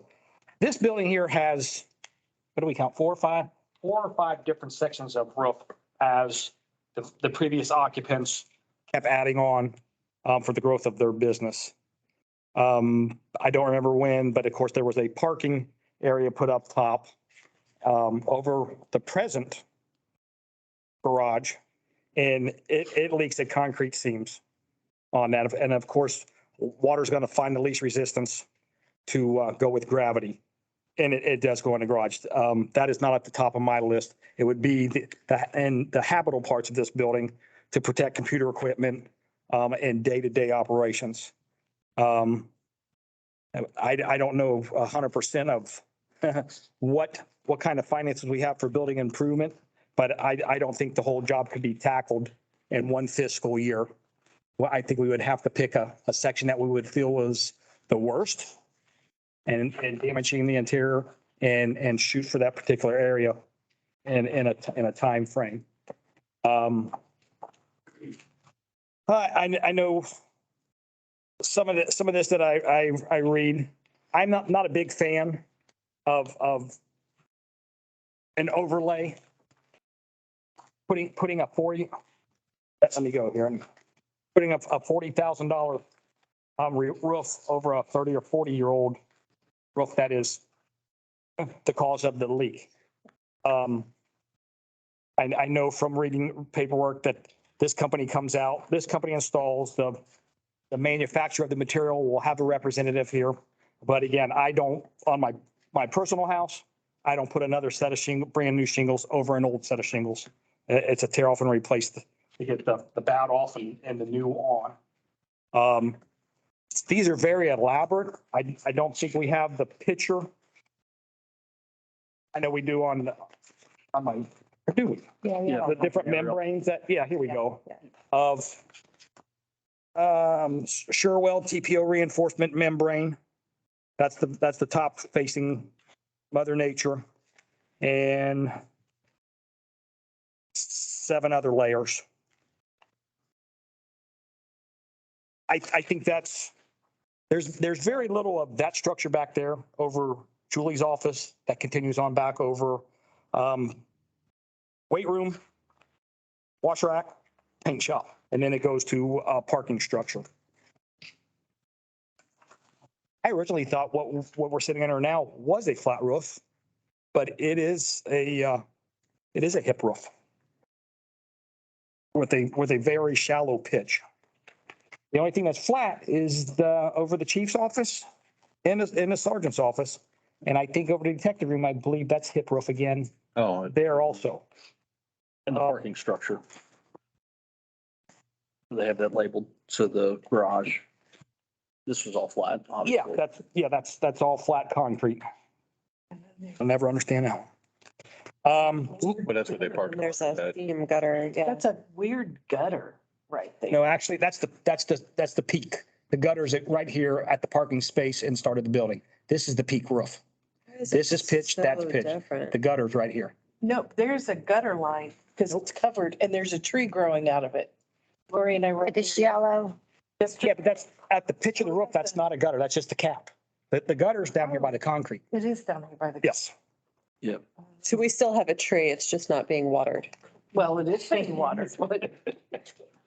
There is growth. And Yeah, it's so weird. in the road department this spring, It's crazy. they cut back maybe, and I don't know exactly what the property line is, but from the fence, all the trees belong to the neighbor.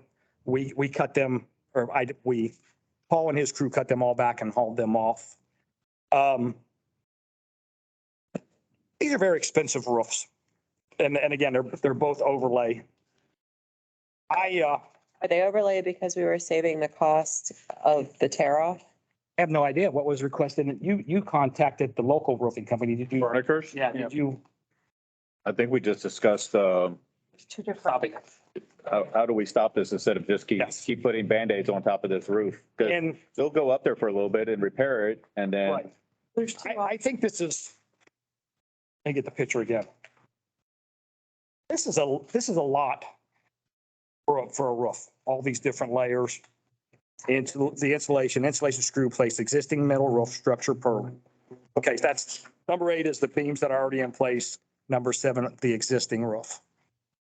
I don't think that depth is necessary over storage. Well, I think it's quite a lot. I mean, If it were plywood, we would rip the shingles off, new felt paper and new shingles. I like the aspect, and I know I will be going with it when it's time for my roof to come off my house. It's just a standard pole barn steel roof. People are building some exotic pole barns, barndominiums, and I don't have a bid. I haven't asked for one. I just think it would be financially much cheaper than all these lays. like a TPO membrane roof is kind of your standard nice industrial roof now, right? Like the metals are decorative, but you see big buildings coming up, unless they're anchoring something to the ceiling, it's a TPO membrane roof. I mean, the number of layers to me, like if you're let's talk about insulation and energy efficiency and improving the building for the long term.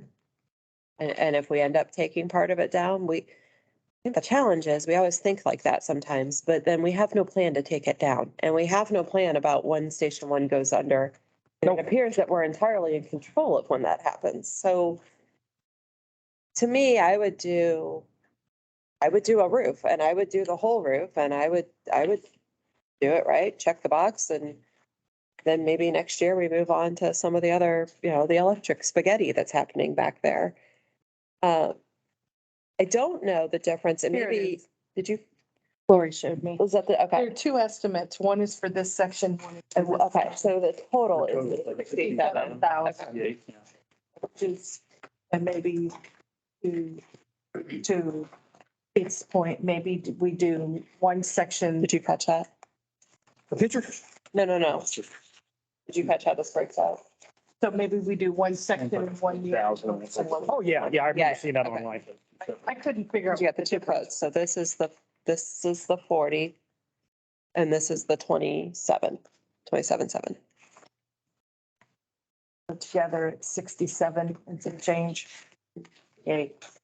Compared to the other quote though, I mean, Front and back. Yeah, the other one's 80-some thousand. No, but I think the other one, the Tri-State, was also putting some kind of a foam over the parking area up top.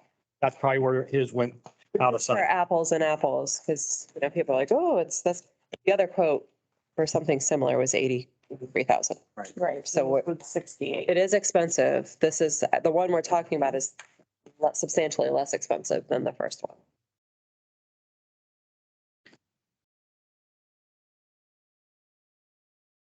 And to be truthful, when we had this mountain patch, we got quotes that were astronomical and they came up for like $400.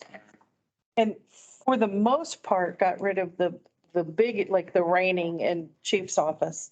The wall just looked like The Exorcist in there. It's still not perfect, but they seemed to do a fairly decent job and they were so low comparatively speaking. So, I mean, I think they're to be trusted with their estimates. They just did IGA's roof. Yeah, I saw the trailers out there for a while. I think I hear you that, are you over improving in an area where there's Nothing, nothing? storage. But I think the thing is, we don't know what this building ultimately does need to become. So I would hate to have, we invest less because, oh, that's just cruisers. And at some point that needs to become some other kind of space or a better storage space, or we want to start doing things and storing things not in the dark cellar underneath where it's creepy and scary and gross and maybe not the best way to maintain some things. And we Like, do have all our records back there. yeah. So to me, that goes back to the whole, like, I mean, I can tell you what we fight at work is that we've done pieces here and there and we've tried to be budget conscious. And then it turns out that your HVAC system doesn't balance. And then it turns out that you have a leak here. And then it turns out that, I can't tell you, I think we would all pitch in a year's salary if we could just yank out the entire first floor and rerun everything. Because the piecemealing has created internal problems. And so I just, so you know where I'm coming from, like, that's always where I'm a little worried. Like, did we save 20 grand, but then we ended up putting on a roof that we have basically acknowledged then that will never be anything more than parking.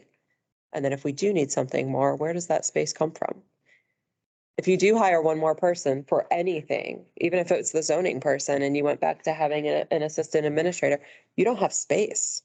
I mean, we're out of room. And unless we're going to start coming out into here, which I don't think is, that's going to have its own problems, right? Yeah, office right there.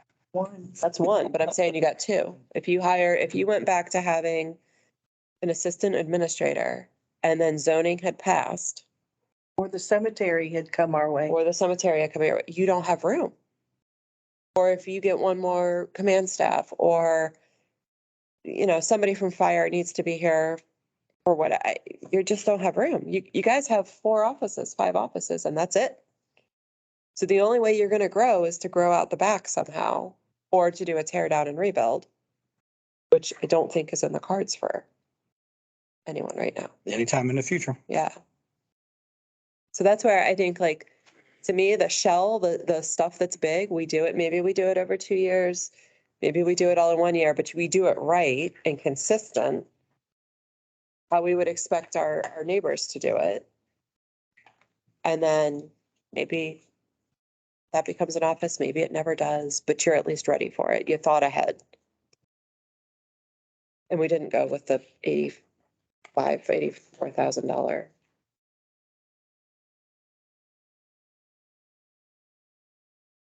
I think that's where I get stuck.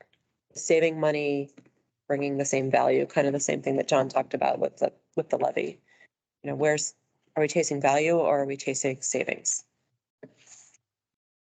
I don't know. John, what do you think? Yeah, so it's a huge space up there. So because of that, these are huge estimates.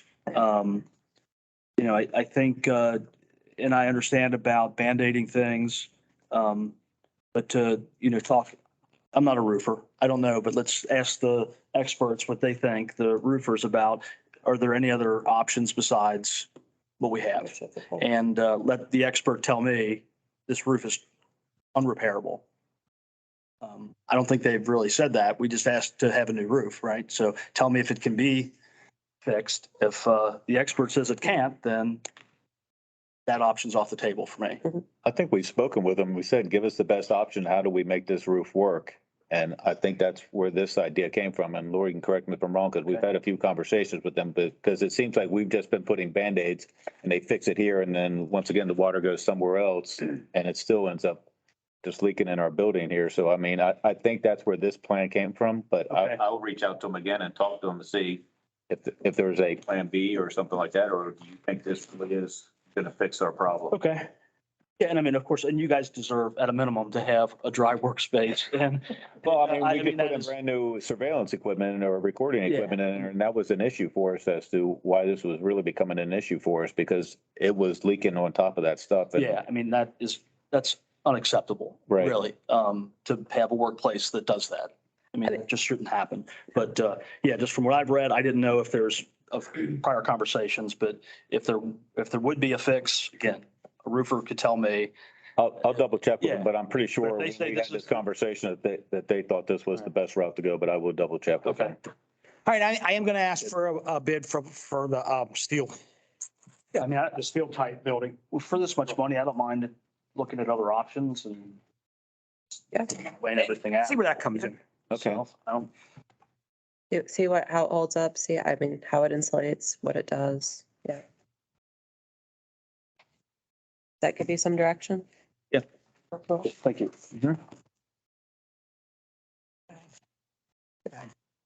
That's it. No, I was looking for what I did with that other paper. All right, next is rental of tactical training area. We already had that all taken care of. What's? We did, we discussed it. Now it seems like there is actually people that are interested in renting this out, renting our facility out back there. That's where the waiver agreement came from that Lori drew up for you.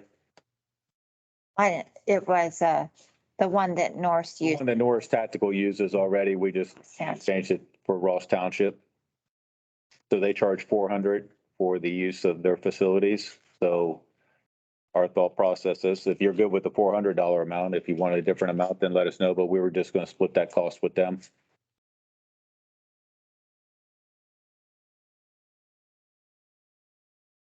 And the other paper is just the section in our agreement with Norse Tactical about us renting out that area.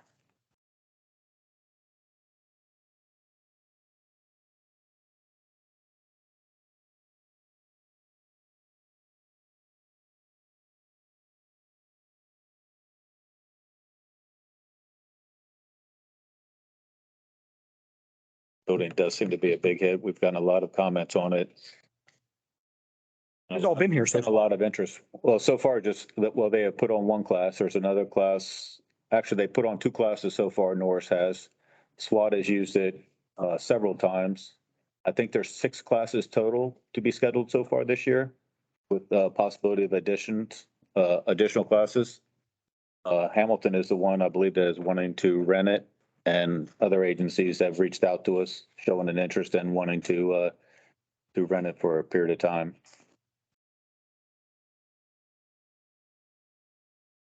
Is it always rented through Norse? Are they always here for the training part? Like if Hamilton would come in? Hamilton would be here by themselves, or they would be running the training themselves. Okay.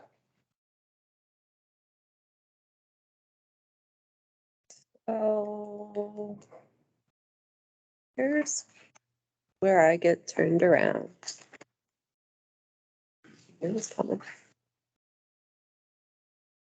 Township rental. Maybe you guys have already thought about this, so let me know. Said agreement shall require any such department will use the premises to provide a certificate of insurance, including the company and the township as additional insured. But their document is not being signed off on by anyone with authority to cover them on municipal insurance. It's your name, your department, your email, your signature as the officer, Well, and your duty status while participating in the training. So is there a separate agreement then with HPD? we could come up with one for that, whoever their CEO is or their department head, that would be, if it had to be the city manager or the chief of police to sign it, but that's just for each individual officer. Okay, so That's going to waive why they're here, this for liability. But if you want, we definitely come up with a form that their chief would have to sign off on for the city manager or whoever for that entity. yeah, I would say that this is not in the spirit of the original agreement of covering us. This is just I personally promise not to sue you. Right, that's for the individual officer, that waiver there. So we can create one, or I can reach out with Dawn to see, get some verbiage for that the entity would have to sign.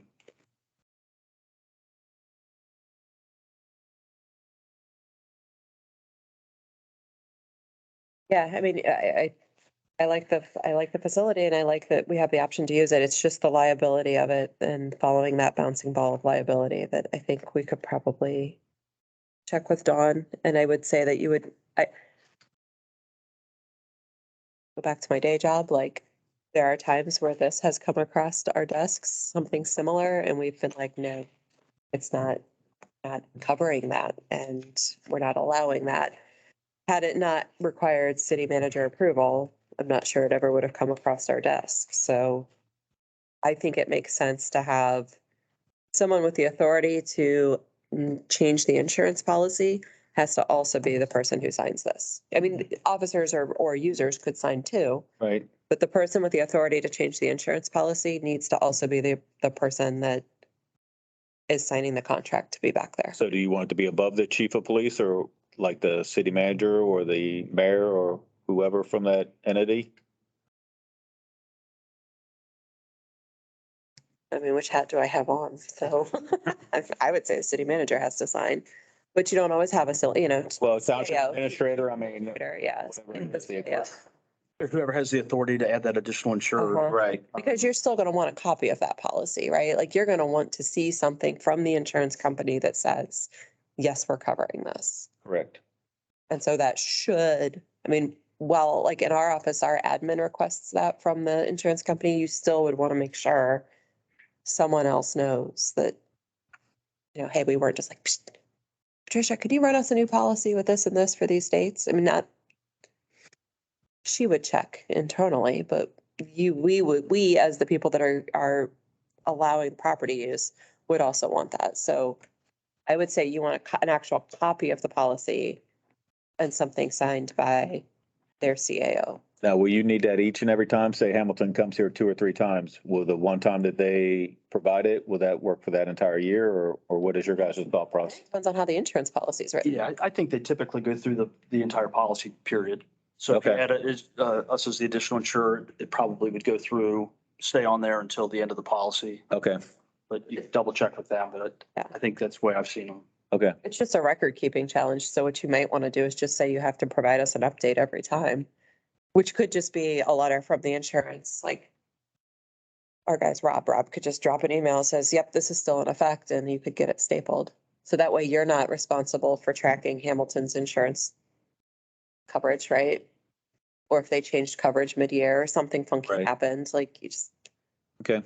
that should be an easy email for them to just attach, I like think they're used to doing John's that. point. May I ask a housekeeping question? Are these typically during Monday through Friday, 8 to 5 hours? I can't guarantee that. Honestly, I can't. Because- It could be on weekends. Well, and who's responsible for letting them in? They obviously need access to restrooms. I mean, we would let them in. Okay. But that would be on the PD to make sure that there's personnel to open the facility, close up the facility. We would definitely have a conversation about what we expect out of them and Okay. don't screw this up.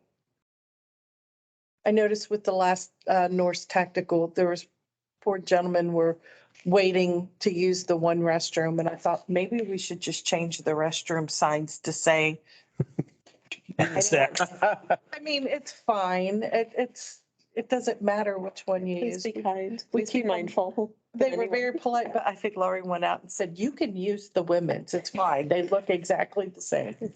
But maybe we should change the signage to just And get the one in the back cleaned up to look a little bit more presentable. to be usable. Is that all it needs is a good steam cleaning? I mean, is there anything wrong with the toilet itself, the plumbing? No, that's all. It just needs to be cleaned up and Our, Busted. Cleaning lady doesn't go back there. it needs more than that. I've been in, I was just wondering if it took more than a little It 409. needs some love. I wouldn't ask her to do that for all the love. So we actually do have a plan. First week of May, Seth is gonna power wash the garage and the gym area and the bathroom. And one of the guys on the SWAT team has a sprayer to paint for what they used in that back room. So we're gonna upgrade some things. Yeah. So, Yeah, I'm good with this idea. I just think we need to run the language by Dawn and also tighten up who's actually signing. okay. And that they have the authority to sign. Because the other thing is too, like, you can waive your indemnity, you can indemnify someone all you want and It's only as good. that, but if you're on duty when you're here, it's a whole nother story and this does not address that. So, yeah.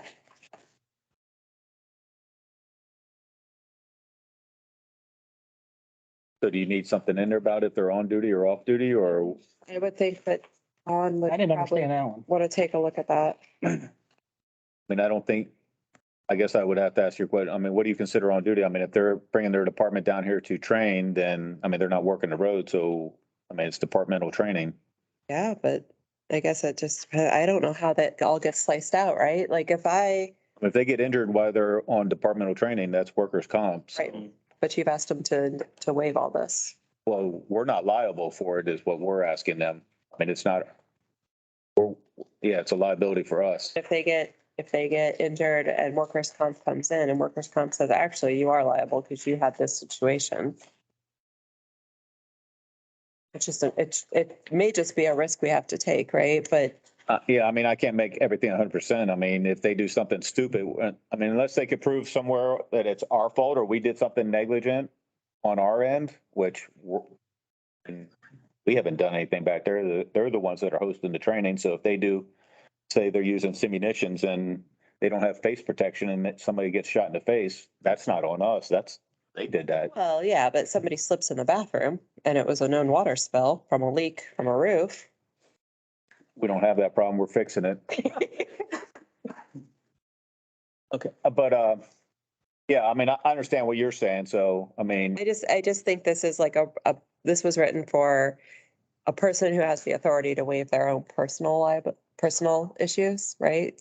Liability for them, but I'm not sure that a non-duty officer has the ability to do that. We may need two different agreements, or we may need a department agreement, or we may just need Dawn to look through this and be like, no, it's okay. And the best thing to do is just fight the fight if that ever does happen. I'll reach out to her tomorrow and see what she thinks is the best course. So yes. Yeah. Great news that there's so much interest in it though. There really is. Great And I'm facility. hoping it You guys turns did. into a recruiting tool for Yeah, us. absolutely. So, And it does look so much better back there. Black paint covers a lot of things. and I mean, it's not done. They're going to be doing more. So yes. I think that's all I have for me. I think he's hoping to be dismissed from the meeting. I think he's kept me here all actually a long time. An interview. So This is him. Thank you. Thanks, Chief. Appreciate it. Have a good night. Is there anything from the board on short-term topics? Yeah, I think I would just bring up Thanks. what I talked about at the last meeting, the idea of like priorities for this year and creating some goals so that when the board does reviews and when the administrator does reviews for department heads, we've got some idea of what we were shooting for. I think in the past, we've been a little reactionary to things. So it can be just as easy as, what do you guys think are the burning issues that if we came up with 3 big things to just give some guidance, I think that would be helpful. It's also, and not like the way we use it sometimes at work too is say this building is a priority, okay? And then say Paul's building is a priority, or Paul's building is not. This is the priority from a facility perspective. This is it. If there's expenses or effort, it needs to go into this building. Then Paul comes to you and says, I'd like my roof to be pink.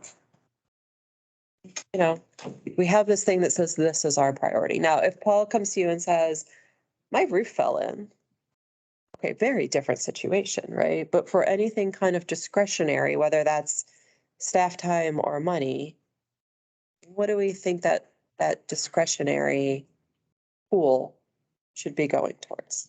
Does that make sense? A little bit. A little bit? Yeah. Yeah.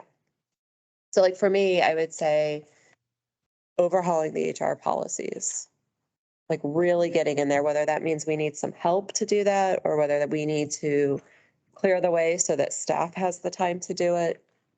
Like, I think that those policies have a potential to get us in a pickle. So for me, I'd want to be able to look back and say, okay, end of the year, we're looking at how people did last year. I think that would be something you'd want to see progress on potentially. So it's cleaning up the policies and then getting department heads to do reviews so that there's some framework for the raises that come. Mhm. That was See surprising reviews? to me that not every department does a review process. Okay. Some of them, like, I think chief's review process is kind of standardized, like a standard PD type thing, that's been tweaked for Ross. I don't know that the other departments have a review process. And maybe they did and it fell by the wayside, but I had a tough time with who was getting 3%, who was getting 4%, and how this was all happening. There was nothing for me to look at, you know, there was a good explanation behind it, but there wasn't anything to look at. Mhm.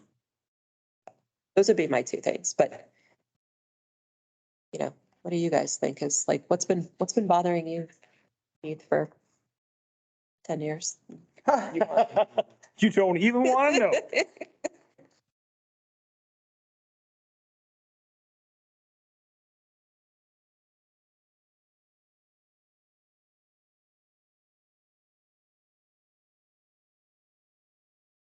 Anything else from the board for short-term topics?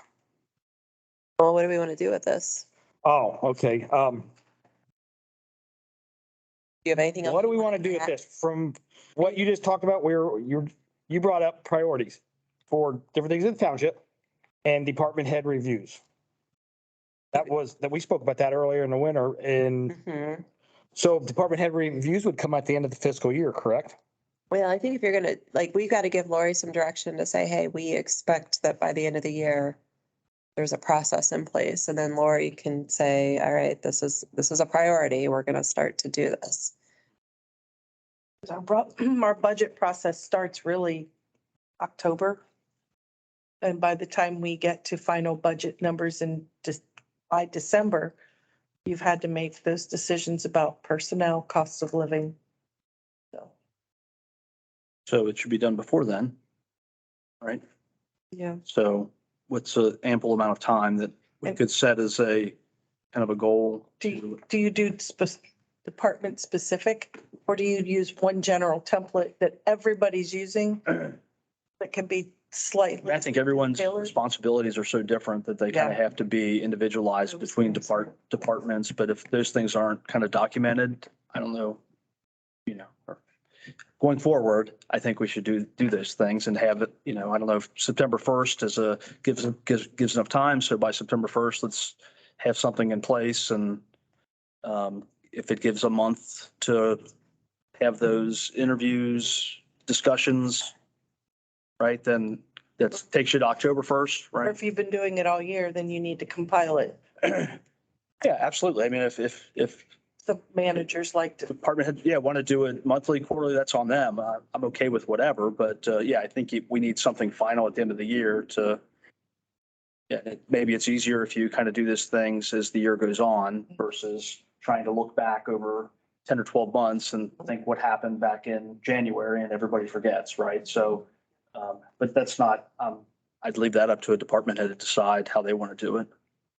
So maybe if they had them all compiled by September 1 to Lori, Lori could look through as administrator and have, you know, she might have questions, or she, you know, might be like, yeah, these all make sense. I mean, there could Yeah. be some It should be, I mean, I think it should be standard within the department, of course. I mean, everybody should, in fire should have kind of the same, be evaluated on the same standard, right? Yeah, I think that's it. Just, I think it's so important. It goes kind of to HR policies, right? But it's just so important whether you have great employees that deserve to get recognized and have that feedback, or you've got some challenges. It all kind of comes down to having those documented performance. Do police and fire historically have, because of their associations, have access to that type of thing, whereas would Paul need help and guidance coming up with a template or something to use with his? I could send. And then obviously Administrator Kyle would need a similar. Okay. Yeah, and I mean, I would say that Paul knows better than anybody what's important Right. is staff, right? And Right. if he needs help or anybody needs, we can give some guidance, but I mean, they know better, they know what goes into it more than I do. We could probably get some HR examples from communities too, like if and if Paul wanted to sit down and say, well, okay, this doesn't really apply to us, and that we don't even do that anymore, or we would never do that. Like he could kind of I put just, together what's best for him. from along the way, I've had to do those for staffing.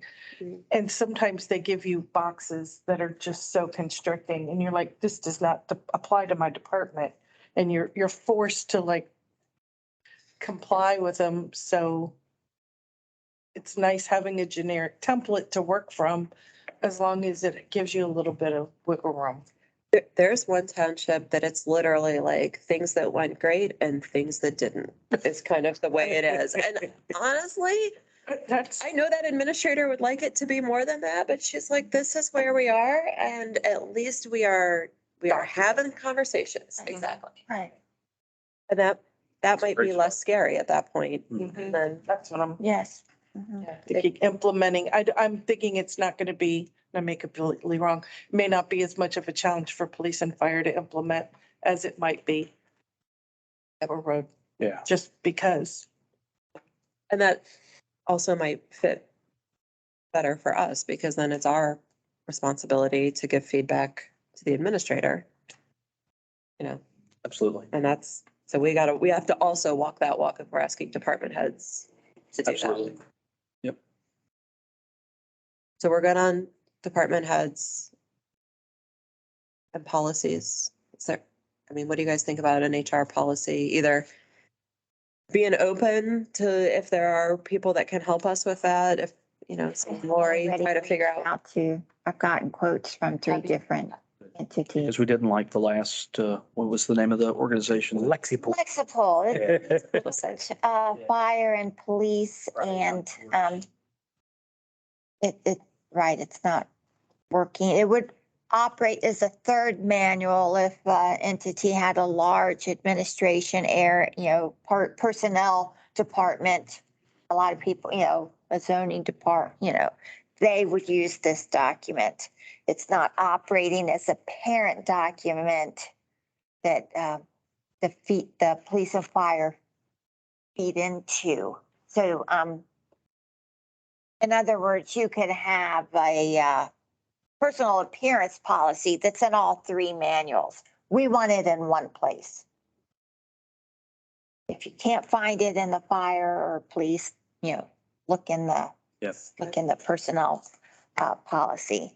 So that's been another thing I have been working on. I was able to extract the entire manual into a PDF and export it into a Word document. The formatting is not nearly as skewed as I thought that it would be. So I'm working on that as I can to be able to, when our renewal for Lexipol comes up, I want to tell them that we are not For the for administration. the administration, yeah.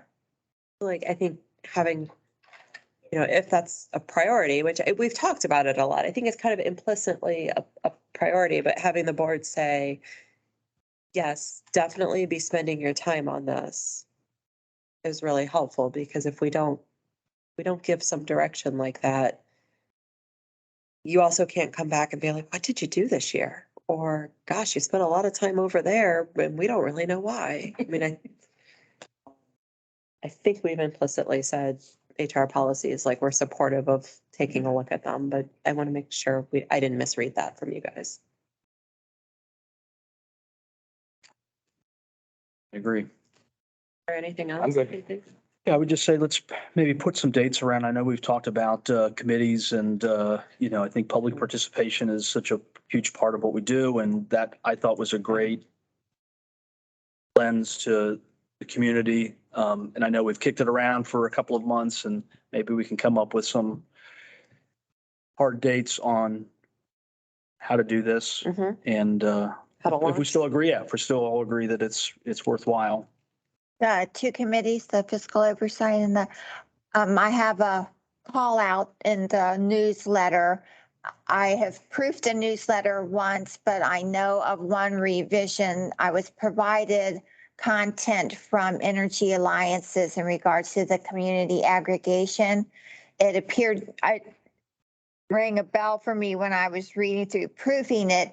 The content doesn't indicate that it's only for Duke customers. Any Ross Township residents that are Butler Rural customers, it doesn't apply. So I just bounced that back to Energy Alliances. Please revise this content. So he hasn't gotten that back to me yet. And there was something, I guess, depending upon looking for the replacement, if you all need for me to include something in the newsletter about that, then The committees have been given a deadline for submission. There is. a correct. deadline. Yes, there is content for the committees. I believe just based on when it looks like the newsletter will go out, I'm going to put a deadline of June 1st. Okay. Good. And then we can review that and maybe by July 1st, we could have something in place and Have some committees. get things moving. But I think to your point, committee support will take up some administrative time. I mean, certainly some trustee time and department head time, but also fiscal officer and the administrator, certainly in the financial oversight committee for sure. But I think that would be good to say, yes, we acknowledge standing this up and supporting this will take a lot of time this year. That's a good priority. Maybe next year it's no longer a priority because it's not taking as much time. Mhm. So committee support, HR policies, and department head review.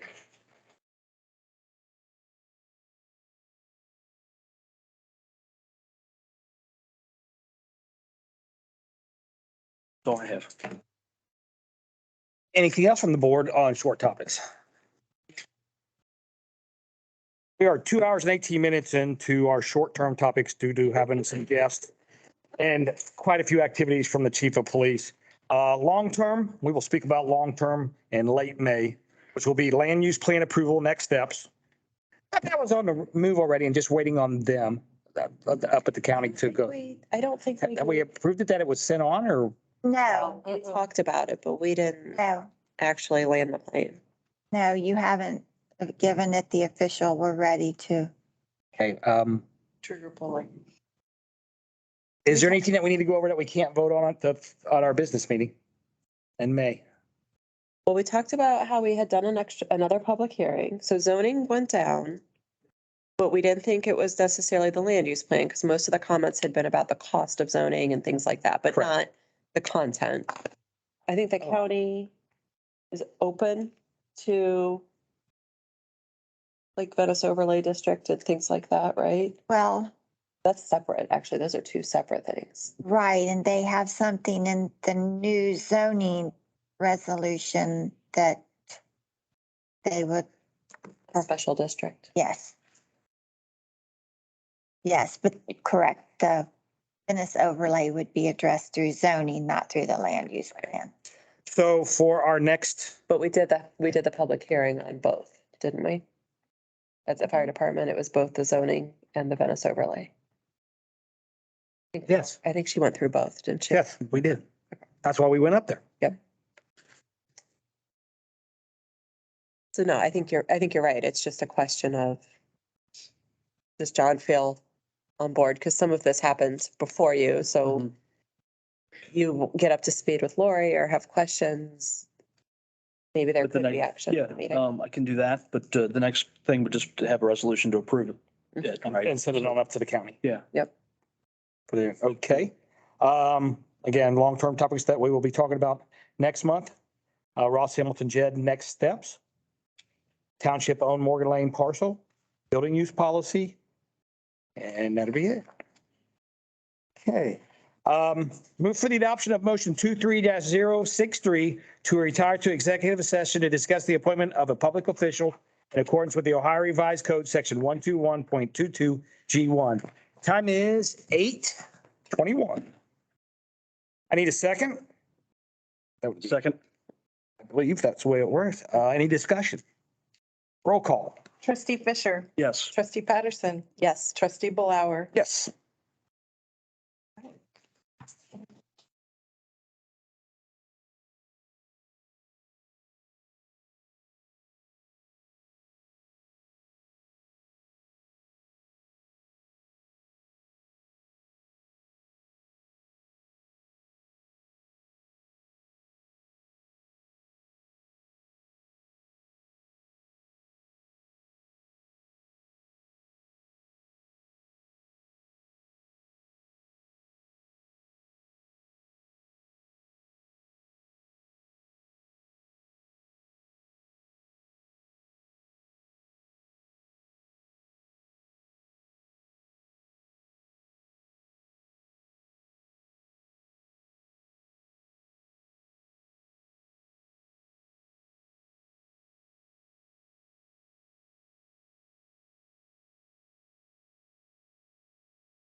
Okay, we're back. Move for the adoption of motion 23-064 to return from executive session to the regular meeting. The time is, anybody? 8:42. 8:42. I need a second. Second. Discussion? Roll call. Trustee Fisher, Yes. trustee Blower. Yes. Closing action. Is there any further discussion to come before the board? No. Move for the adoption of motion 23-065 to adjourn the meeting. I need a second. Second. Discussion? Roll call. Trustee Fisher, Yes. trustee Blower. Yes. Our next meeting will be May 4th, 2023 at 5:30 PM at the Ross Government Center. What is? That's the Records Commission. Records Commission. I'm on the rest of the commission boards. We're meeting 30 minutes early. And on Board of Trustees regular meeting on May 4th, 2023 at 6 PM, Ross Government Center. Good night.